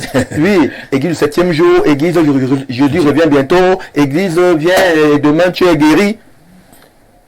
Certains, il y a des plaques. Parfois des maisons comme la maison de quelqu'un, vous suivez seulement comment on applaudit, on saute, on chante, non seulement il ne dort même pas à cause de... un baffle qui me réveille tous les matins. Tous les dimanches matin à 5h, allô, pour ça commence. C'est un problème. C'est un problème. Donc, c'est même venu très tard. Il faut... Tout secteur devrait être régulé. Comme ce secteur, ça doit être régulé. Parce que si des personnes ne peuvent pas en principe organiser leur secteur et que les gens du jour au lendemain, vous allez voir quelqu'un qui il y a 3 ans c'est vrai, il peut donner sa vie à Dieu, mais tout d'un coup après 3 ans on se rend compte qu'il est pasteur. Pourtant il y a quelque temps il était de l'autre côté, il est pasteur. Quelles sont les étapes pour arriver à ce stade de pasteur? Tout d'un coup après il a créé une chambre, il y a des fidèles, il y a on interdit aux fidèles certaines pratiques ou bien certaines manières de faire, mais de l'autre côté, c'est ces personnes-là qui font le contraire de ce qui est dit. Je n'ai rien contre cette approche, mais en réalité, un pays où on peut avoir 200, plus de 500 églises, c'est un problème. Moi, je pense que c'est un problème. Il faut véritablement réguler ce... Mais les Camerounais, Armel, les Camerounais, monsieur Prenne, vous avez des églises qui prient pour le Cameroun, qui prient pour le chef de l'État. Vous trouvez que c'est un problème? Vraiment, non. Moi, je priais pour le Cameroun, prier pour le chef de l'État, c'est se cacher derrière cette affaire. Moi, je dis, il y a des gens qui ont créé des églises pour se faire de l'argent. Et lorsqu'on parle bien église illégale, il y en a des gens qui ont créé des églises pour détourner les femmes, briser les foyers, se faire de l'argent. Et qui ne prient réellement pas pour le Cameroun. Ça c'est du mensonge, Jean-Jacques. Je vais revenir d'abord sur les associations, avant de tomber sur les églises, Jean-Jacques. Permettez-moi de le faire. Concernant les associations, nous tous ici, nous sommes unanimes que l'État doit prendre ses responsabilités. Absolument. Nous avons dit l'État. Maintenant, l'État décide donc de prendre ses responsabilités. Moi, j'encourage vraiment le MINAT, sauf que il le fait vraiment en retard, mais c'est important. Donc, vous savez, nous sommes au milieu d'une guerre qui se déroule, même comme on veut voiler cette guerre au niveau des zones anglophones. Il y a eu des gens qui ont reçu des financements là-bas, que ce soit par Orange Money ou MTN Money. Depuis un certain temps, on surveille déjà les transferts d'argent effectués de ce côté. Mais vous savez maintenant, des gens peuvent également contourner ce système, c'est-à-dire en passant par des associations. Et l'État doit vraiment contrôler, connaître que telle association existe, pourquoi. Et le MINAT est clair, il demande simplement le chronogramme des activités, le rapport financier. Vous devez justifier qui vous donne de l'argent, comment cet argent est utilisé. On doit savoir où cet argent, parce que moi je pense, concernant même entre guillemets le REDAC, moi je n'ai jamais vu le REDAC mener vraiment une activité. Alors on ne jugera pas le REDAC, mais on reste sur les principes. Sur les principes, l'État veut savoir comment est géré l'argent que vous recevez. D'où vient cet argent et comment c'est géré. Je pense que ça retourne notre préoccupation, celle de la sécurité. Exactement. Parce que si vraiment l'État ne contrôle pas cela, il y aura du n'importe quoi. Le président a dit tout à l'heure que les élections approchent. Et bel et bien, il ne faudrait pas que de l'argent entre au Cameroun pour l'achat des armes.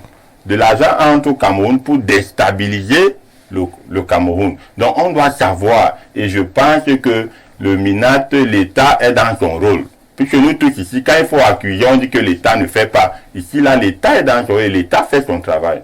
Concernant les églises également, il y a des gens... Si on peut lui reprocher d'être aussi un peu en retard en la matière et donner l'impression qu'il s'attaque à une ou deux organisations de façon particulière. Exactement. C'est une impression. Oui, il est quand même vrai, reconnaissons les gens. Le MINAT est le camarade de Metengue. Ah, dans le LPC. Dans le LDPC. Et la politique, c'est la conquête du pouvoir et la conservation à tout prix. Parfois aussi, le MINAT veut faire peur. Parce qu'il menace les ONG, il menace. C'est l'intimidation également. C'est l'intimidation que calmez-vous. Mais qui a un but. Oui, qui a un but. L'intimidation. Oui, qui a un but. Puisque 2021 arrive, il n'a pas seulement menacé certaines, il a aussi menacé un leader d'un parti politique dont je peux faire tel ou non. Que fais très attention, ce que tu racontes là, qu'il y aura le sang, tout ça, tu tentes, je te mets en fourrière.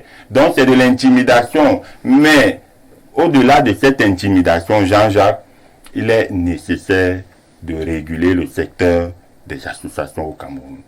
Concernant les églises... Alors, je voudrais que tu gardes la mesure, la question des églises, qu'on évacue celle de l'intimidation, parce que l'élection est proche. Si on retient ce que Armel dit, avec que quand le MINAT sort là, c'est qu'il sait qu'il faut faire taire certaines choses pour que votre champion puisse avancer sur du tapis rouge. Non, je ne pense pas. Il ne faut pas voir la chose comme ça. Je dois d'abord rappeler une chose dans l'histoire. La seule fois où le ministère de l'administration territoriale a organisé une élection, le RDPC a eu la majorité relative, pas la majorité absolue. Ça veut dire en 92. Le RDPC a gagné la présidentielle avec 39%, son suivant avec 36%. Pendant les élections législatives municipales, je vais vous comprendre une chose. Et pendant les législatives, c'était 89 députés contre 180. C'est pour dire qu'il faut faire la différence entre un militant d'un parti politique et quelqu'un qui a une fonction officielle. Cette personne que nous appelons le MINAT, ministre de l'administration territoriale, est également secrétaire général du Conseil national de sécurité. Ça veut dire que... Secrétaire permanent. Oui, secrétaire permanent, merci. Même sur le secrétaire permanent, entre le dernier rapport sur la gestion des fonds du REDAC et son action de 2021 à 2024, attendez. sur le secrétaire permanent de la sécurité un peu quand même traîné. Quand vous suivez, d'abord, le MINAT a le droit, c'est dans son droit de demander le rapport du REDAC. Et le REDAC a le devoir de le lui donner. On est d'accord là. Ça, c'est clair. Et donc, de ce fait, il n'y a pas lieu de dire que c'est lui qui est ce juge d'opportunité. C'est pour ça qu'on dit... On doit la question de l'opportunité. Avoir attendu 3 ans et à la veille d'une élection présidentielle. Ce n'est pas parce que ce n'est pas l'objet. Je voudrais dire que, vraiment, il est juge d'opportunité. Lui, il sait mieux que quiconque, parce que lui, en tant que ministre de l'Intérieur, a en charge de la protection de 29 millions de Camerounais. Là, il sait. Oui, il le sait. Et donc, moi, sur ce point-là, il sait. Et donc, de ce fait, les actions qu'il mène sont permanemment dans le souci de sécuriser les populations. Et effectivement, les périodes électorales sont les périodes les plus délicates et sensibles d'un État.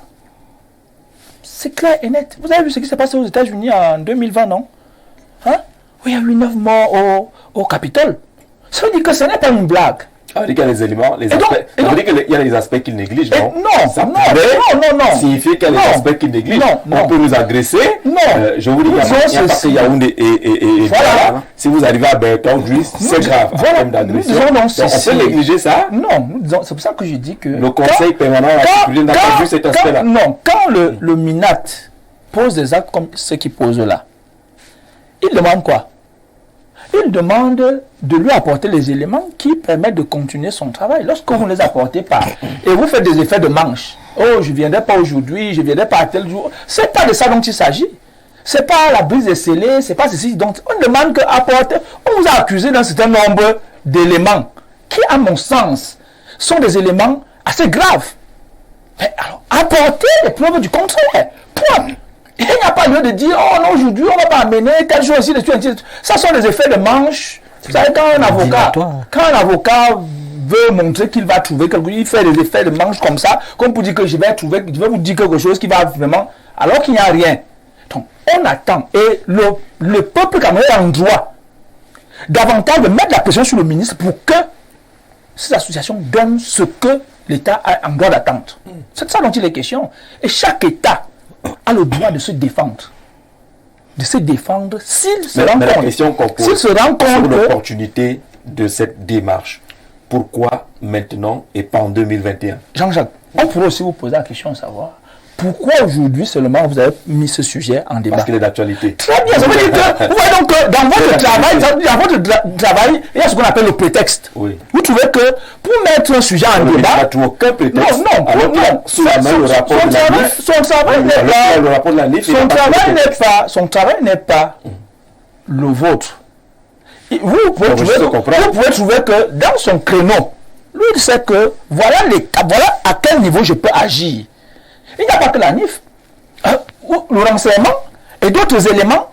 Peut-être que vous pouvez avoir un rapport de la NIF, le renseignement et d'autres aspects, même les services judiciaires et autres, il peut attendre d'autres éléments pour pouvoir mener donc une démarche administrative comme il le fait aujourd'hui. Donc, moi je crois qu'il faut le laisser dans son travail et nous demandons, nous exhortons aussi aux associations qui sont sous sa tutelle de travailler en collaboration et non dans la logique de l'affront. Ça ne donne pas... Je crois que ce n'est pas crédible. Donc, de ce fait, il faut qu'on soit clair là-dessus. D'accord. Le MINAT est quelqu'un de méthodique. Il faut le lire. Dans tous les cas. Si ce n'est pas... Oui, il est méthodique. Oui, vous pouvez l'accuser de tout. Il est méthodique. D'accord. Et de deux, maintenant, il y a le civilisateur. Il y a ce civilisateur qui est la justice. Quand ça ne va pas, il y a un parti politique qui est allé porter plainte. La justice a donné gain de cause. C'est ça l'État. C'est-à-dire que l'État fonctionne. Bonsoir, une fois de plus, ce sujet d'église, pour revenir à Armel, ce sujet d'église qui se développe de jour en jour est vraiment crucial. Mais il ne faut pas laisser cela, car si le MINAT ne fait rien, tout le monde va créer son église et faire son business. Et je dois préciser que si tout le monde part à l'église tous les jours, cela va développer la fainéantise. La fainéantise, on va à l'église tous les jours. Et le Cameroun n'atteindra pas son émergence, car la Chine est ce qu'elle est. Parce qu'il n'y a pas tellement d'églises là-bas. J'ai d'ailleurs vu un rapport sur le nombre d'églises qu'on retrouve dans les pays dont les économies sont stables. C'est pas plus de 20 dans la plupart de ces pays-là. Bonsoir à vous, bonsoir Jean-Jacques et son panel. Pour une fois, je salue à sa juste valeur l'intervention du tonitruant ministre camerounais de l'administration territoriale, au sujet de la prolifération des églises dites de réveil, qui pour la plupart ont un caractère méphistophélique. C'est vraiment méphistophélique. Le français est compliqué. Hein? Ces églises essentiellement mercantilistes et déstabilisatrices ont fait plus de mal que de bien. L'action du ministre me semble même en retard, mais mieux vaut tard que jamais. Docteur Ndam Amadou, du côté de Fumban. Bonjour à vous. Bonsoir le grand. Mes frères, pendant que vous discutez sur les associations et les églises, dans mon quartier Ekounou, il y a 10 églises qui fonctionnent comme si le reste du monde n'existe pas. Venez voir les baffles qu'ils utilisent pour écraser nos oreilles. Les habitants ici sont tout le temps nerveux à cause de ce que nous subissons, des tortures sonores incroyables, que le MINAT ne s'arrête pas au discours de menaces pour rien faire plus tard, parce que nous avons besoin qu'il passe à l'action et nettoie ces brocantes de la foi. Notre santé morale, notre santé et notre morale en dépendent, dit ces participants également à la causerie du soir. Bonsoir Jean-Jacques. Qu'on revienne à l'époque du président Aïdio. Il y avait les catholiques, les protestants, les musulmans, et on n'avait pas toutes ces dérives, monsieur Cagnon, dans un pays laïque. Voilà, amen. Sur les églises. Oui, sur les églises, je pense également que le MINAT est dans son rôle. Et il devrait même, pour moi, comme solution, le MINAT devrait même interpeller tous les sous-préfets. C'est-à-dire, chaque sous-préfet doit donner le rapport, c'est-à-dire dénombrer le nombre d'églises installées dans sa circonscription. Et ici, c'est le business du sous-préfet. Et c'est le business du sous-préfet. Vous savez quand même que certains sont couverts par les autorités. Tout à fait. Bon, c'est vrai. En tout cas, on reste sur les principes. Bon, je reste sur les principes. Donc, le sous-préfet doit avoir la liste de toutes les églises de sa circonscription. Maintenant, on veille. Quelle est l'église qui a reçu l'autorisation, puisque c'est le président de la République qui donne l'autorisation. Donc, quelle est l'église? L'église qui n'a pas reçu l'autorisation, franchement, Jean-Jacques, il faut fermer ces églises. Mais ça ne suffit pas d'avoir une autorisation. Si Amimbo Malo vous parle des baffles qui dégagent des décibels à rendre pratiquement tout le monde sourd, ça devient aussi un problème. Également, raison pour laquelle je vais ajouter, il faut convoquer les leaders de ces églises-là et leur dire que franchement, lorsque tu as déjà travaillé, il y a des gens qui ont travaillé toute la journée et à 22h, 23h, tu veux te reposer. C'est là qu'on met les baffles, on crie, on gifle les gens à gauche, à droite. Franchement, je vois qu'il faut qu'on arrête avec ces pratiques. Non, Simon, non, faut parler. Bon, je voudrais réagir rapidement à ce qui est dit là, parce qu'il semble que quand on parle d'église, les gens disent beaucoup de choses. Ne perdons pas de vue qu'il y a également les bars. Parce que les bars font le même tapage et les grabuges que les églises. L'avantage est que à l'église, on prie quand même. Dans les bars, on est supposé prier.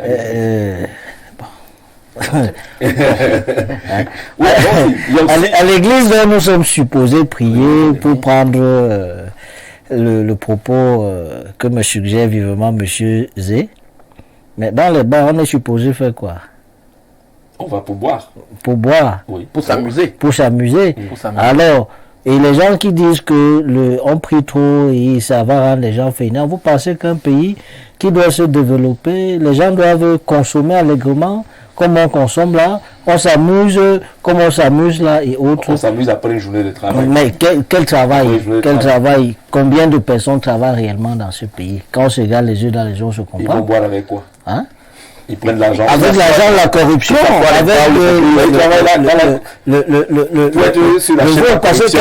avec quelqu'un qui a travaillé épuisé, là, il ne veut que se reposer. S'il a le temps d'aller s'installer dans un bar et que le matin le retrouve là à 10h, voit les gens à 7h en train de boire et tout, c'est-à-dire que je suis d'accord qu'on ferme les églises illégales parce qu'elles sont dans l'illégalité, mais qu'on ne mette pas en évidence des arguments qui sont liés à notre seule subjectivité, qu'il y a trop écrit, il y a et tout et tout. Nous sommes d'accord là. Il faudrait aussi gérer ce problème de bar. Parce que vous avez, on parlait tout à l'heure de la petite fille qui s'est fait enlever, même assassinée, d'autres et tout, les charters. Vous voyez, à peine un enfant vient de sortir de l'EPS là, de l'examen, ils sont dans le charter. Parce que les bars sont en train d'envahir les écoles. C'est des choses qu'il faut également réguler dans le sens, si on veut vraiment que notre pays avance. Les églises... Vous suggérez que le ministre s'intéresse également... Nous suggérons qu'on s'intéresse à toutes les choses, à tous les problèmes. À tous les problèmes. Parce que au lieu de gérer un seul cas et laisser les autres prospérer, on peut dire que c'est la chasse aux sorcières. Il faudrait on montre justement qu'on veut que les choses changent, qu'on ferme les bars qui sont à côté des écoles, qu'on ferme les bars. On a toute une avenue de bars quelque part. Il y a des rues de la joie. C'est-à-dire que vous voyez les gens boivent du matin, du premier, de lundi à dimanche. Vous demandez de prendre l'argent où pour boire autant. Donc, tout doit être régulé dans ce pays et c'est ça notre position. Tout à l'heure, il y a des exemples des mariages qui sont gâtés. L'église font aller des mariages, les bars aussi le font. Oui, Simon. Je voudrais quand même dire que les églises, c'est un peu plus grave. Vous savez, quand quelque chose... Comparativement... Oui, quand quelque chose touche... quand quelque chose touche... la foi. Touche l'esprit. Parce que l'esprit... Pourquoi pensez-vous que la loi a prévu que seul le président de la République doit donner l'autorisation? Les bars, même, je crois que le sous-préfet peut le faire, ou une autorité, ainsi de suite. Parce que, évidemment, en termes de gravité, les églises sont très sensibles. Très sensibles dans le sens où on venait de parler des dommages que certaines églises causent dans l'entité fondamentale d'une société qui est la famille. Tout à fait. Parce que là, c'est irréversible. Donc, de deux, il y a la manipulation spirituelle. Nous avons majoritairement une population jeune. De ce fait, donc, une population jeune qui n'est pas aguerrie systématiquement aux effets pervers des esprits. De ce fait, il faut nécessairement mettre un accent dessus. Je rappelle que nous avons, le président de la République a légalisé, je crois, 26 églises. Je crois 26 ou 46. Je crois que ça doit être dans cette fourchette-là. Mais vous avez des gens qui ont créé des histoires qui sont dans la logique, qui sont dans une logique qu'on ne peut même plus comprendre. Et de deux, ils se font beaucoup d'argent. Oui. Si vous travaillez, il faut bien payer les impôts. Or, les églises sont des associations, je crois, qui ne payent pas les impôts. Les bars aujourd'hui, les bars sont des entreprises. Oui. Ce sont des entreprises. Fermons les églises, maintenant, mais gardons les bars ouverts. Non, mais maintenant les bars sont des entreprises. Laissons les bars maintenant, on va les réguler, parce qu'on doit les réguler. Ces entreprises ne peuvent pas se retrouver n'importe où.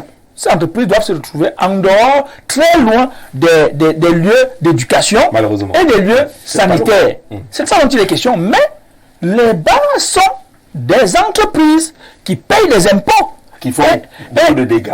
C'est pour cela qu'on dit que... Non, c'est pour ça qu'on dit que... font beaucoup de dégâts. C'est pour cela qu'on dit que, premièrement, il y a les éloignés des endroits d'éducation et des endroits de ceci. Et à cela même, la loi dit qu'un enfant de moins de 20 ans ne peut pas consommer de l'alcool en public. C'est ça notre question. On respectait juste cela. Mais on ne peut pas dire qu'il faut lutter contre des donc il faut lutter à fermer les entreprises. Non, nous ne pensons pas cela. Donc je pense que... On avait fait une thématique ici sur les bars. On vous disait qu'il y a 15 000 à Yaoundé et à Douala et que c'est un problème. On boit pratiquement... ça consomme le maïs également. La quantité. Le maïs qu'on ne produit pas beaucoup aussi.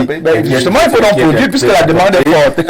Alors, face à cette situation, au-delà de la laïcité et la légalité, il faut faire le bilan de ces églises qui est devenu ce bilan néfaste au développement et au bien-être des citoyens. Message bonsoir. Pour ce qui est des associations et des églises illégales, c'est du fait que les politiques ont démissionné. Ces églises ont favorisé la paresse, d'autres sont là pour diviser, mais il y a certaines églises qui font du bon. Pour moi, on doit demander aux promoteurs des églises de présenter des diplômes ou une expérience. Aloïs Leroy du côté de Kwabang. Bonsoir à vous. Pourquoi ne pas fermer aussi les bars qui conduisent les jeunes Camerounais dans la perdition et la prostitution? Il y a aussi dans les boîtes de nuit et les carrefours qui sont connus pour la prostitution. Les uns et les autres ici peuvent vous dire exactement quels sont les carrefours. Il y a également il y a une loi, du moins un texte administratif que le MINAT avait pris, hein, pour interdire la consommation de la chicha. Oui. C'est évident que là ça vous dérange. C'est une drogue dure au niveau de nourrir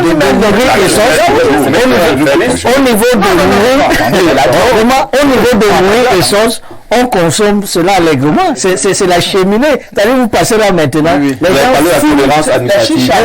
fument allègrement. La chicha n'a pas été expertisée. La chicha à l'origine n'est pas dangereuse. Tel que c'est conçu. Tel que c'est conçu. Qui se prenait dans des pays qu'on ne peut pas imaginer. Mais c'est ce qu'on met à l'origine.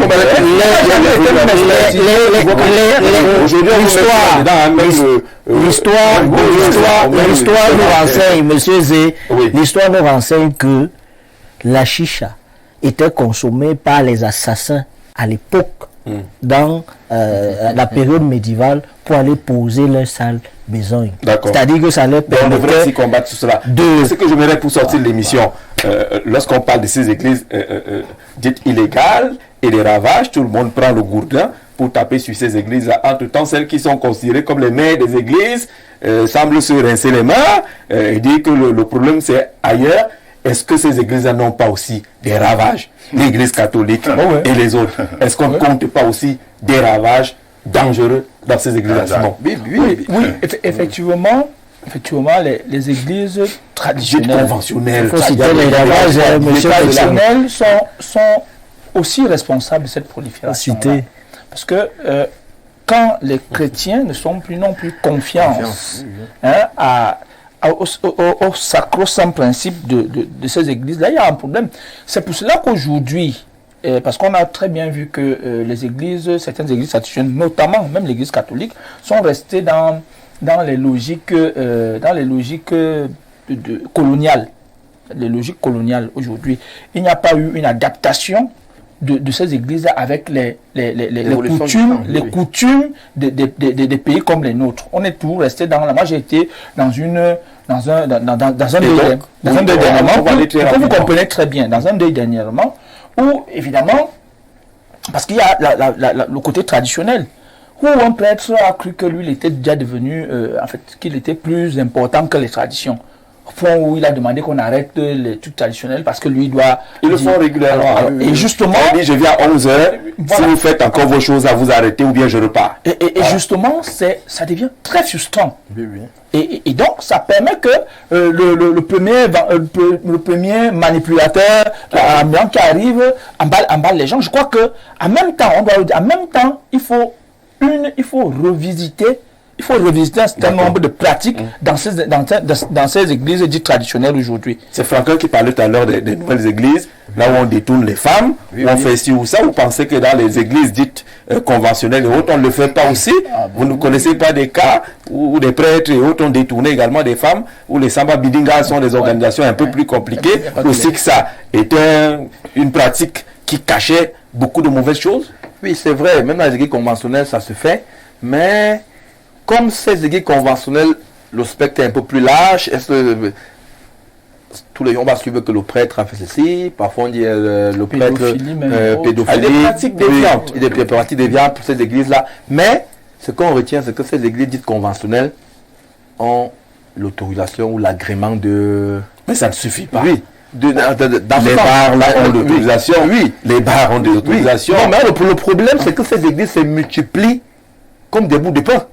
Si elles se multiplient comme des bouts de pain, il faut donc chercher à comprendre pourquoi elles se multiplient. Parce que ça devient donc un business. Ça devient un business. Quelqu'un qui ouvre une église, quelques 5 ans après, vous suivez qui est aux États-Unis, il est parti parce qu'il s'est dit qu'à travers l'église, il va se faire fort, il va se faire fortune. En réalité, ça. L'église conventionnelle catholique, musulmane, parfois, c'est parce que il y a un problème de leadership même. Certains même sont là comme en on a vu des couteaux et des karatés, on a vu katas sortis à l'EPC. À l'EPC, oui. Parfois, la guerre de leadership, quelqu'un pense qu'étant à l'église catholique, étant à l'église presbytérienne, étant à l'église évangélique, il ne peut pas normalement s'exprimer. En partant créer sa part d'église, du coup, il devient le seul maître. Alors, c'est dans ces églises-là qu'on a vu pour la première fois les administrations à poser les scellés. Les églises dites conventionnelles, parce qu'on frôlait vraiment des crises graves. Bonsoir, que le MINAC sorte la liste des églises légales. Vous verrez que c'est eux, les gouvernants, qui favorisent cette prolifération pour mieux piller le peuple et qui, affamé, va se réfugier dans la prière car absence de travail et de bien-être. Beaucoup sont les propriétaires de ces églises. Bonsoir. Pour ce qui est des bars, le problème est du fait que les Camerounais ne distinguent plus les bars, les ventes à emporter, les boîtes de nuit. Le problème, ce sont les administrateurs qui ne font plus leur travail. Aloïs du côté de Nkwaban. Bonsoir à vous.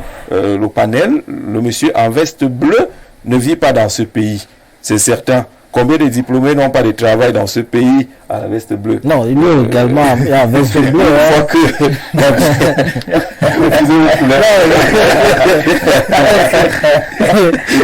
Alors, précisez la couleur. Les messieurs en veste bleue sont en train de se jeter la patate chaude. Une fois que la bière va manquer dans ce pays, vous verrez la suite. Rien ne fonctionne en dehors de nos bars.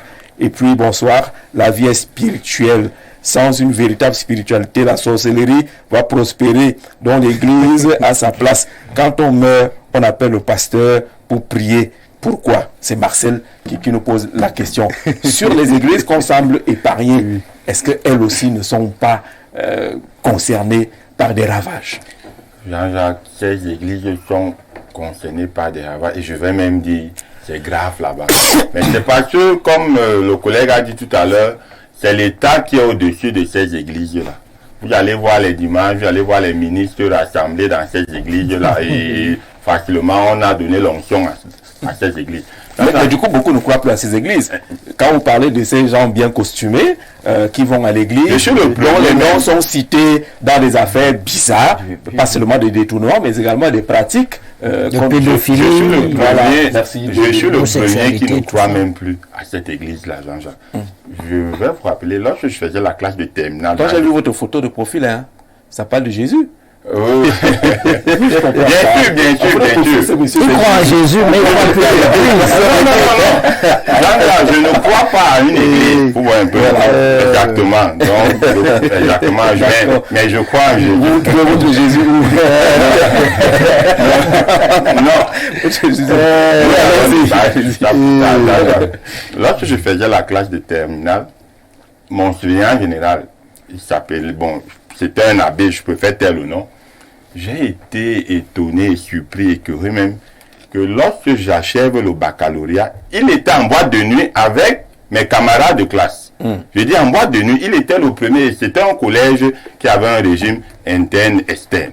Il faisait sortir les externes, les filles surtout pour aller en boîte. Et il se rendait en boîte avec ses filles. Aujourd'hui, les prêtres.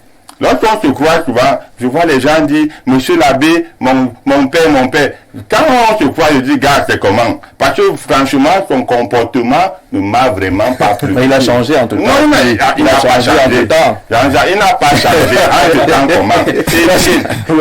Il n'a pas changé. C'est dans cette église. Il a remis sa vie au Dieu, au Seigneur. Et c'est dans ces églises-là que vous allez voir les femmes préparer les bonnes mains, aller donner, je parle de nos aux prêtres. Et ces prêtres-là, détourner les femmes. On te donne. Mais on dit que c'est votre tour de faire le ménage chez le prêtre. Voilà. Et je vais vous dire, du côté de la ville de Douala, il y a une église là-bas, je peux faire tel ou non. Il vaut mieux. Oui. On a pas besoin de bénédiction. Il y a un prêtre, mais ce gars fait des ravages là-bas dans la ville. Et avec des jeunes filles. Et c'était le témoignage d'une jeune fille. Elle dit, j'étais d'abord avec lui, après c'était l'autre, après c'était l'autre. Attends, je dis que mais c'est d'un prêtre qu'on parle là. On connaît qu'ils sont en prison. Quel est le rôle de l'Église reconnus coupables des pratiques bizarres qui sont aujourd'hui en prison. Pour parler justement, si on fait le parallèle, d'accord, il faut combattre ce qui est illégal, si les églises qui font des bruits et autres se retrouvent dans la légalité, on laisse. Alors que vraiment, c'est bon, le problème est réglé. Parce que ce qu'on leur reproche aujourd'hui, c'est peut-être de ne pas avoir le décret du chef de l'État et non le contenu qui semble déranger. Mais la question est celle des églises dites conventionnelles, qui sont connues, reconnues, là où nous on passe à faire le Notre Père, qui ont également des ravages. On ne s'en préoccupe pas.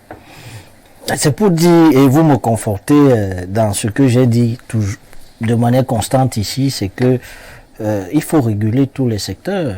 C'est-à-dire que ce soit les églises illégales, dites de réveil et tout ça, et même les églises conventionnelles, où également il y a le mal dans une logique silencieuse qui prospère là-bas.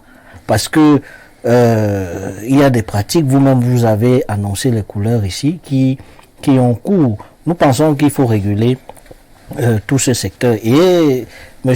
Métiégué qui est ici nous a parlé du renseignement. C'est le moment que le renseignement fasse son travail pour permettre à l'État de prendre des décisions qui sied pour savoir que il y a telle église où c'est pas sérieux, tel et tout, pour qu'on ait un environnement religieux un peu plus propice dans notre pays. Mais pour ceux qui pensent qu'on peut fermer les églises, c'est pas possible. Et M. Métiégué l'indiquait, c'est pas pour rien que c'est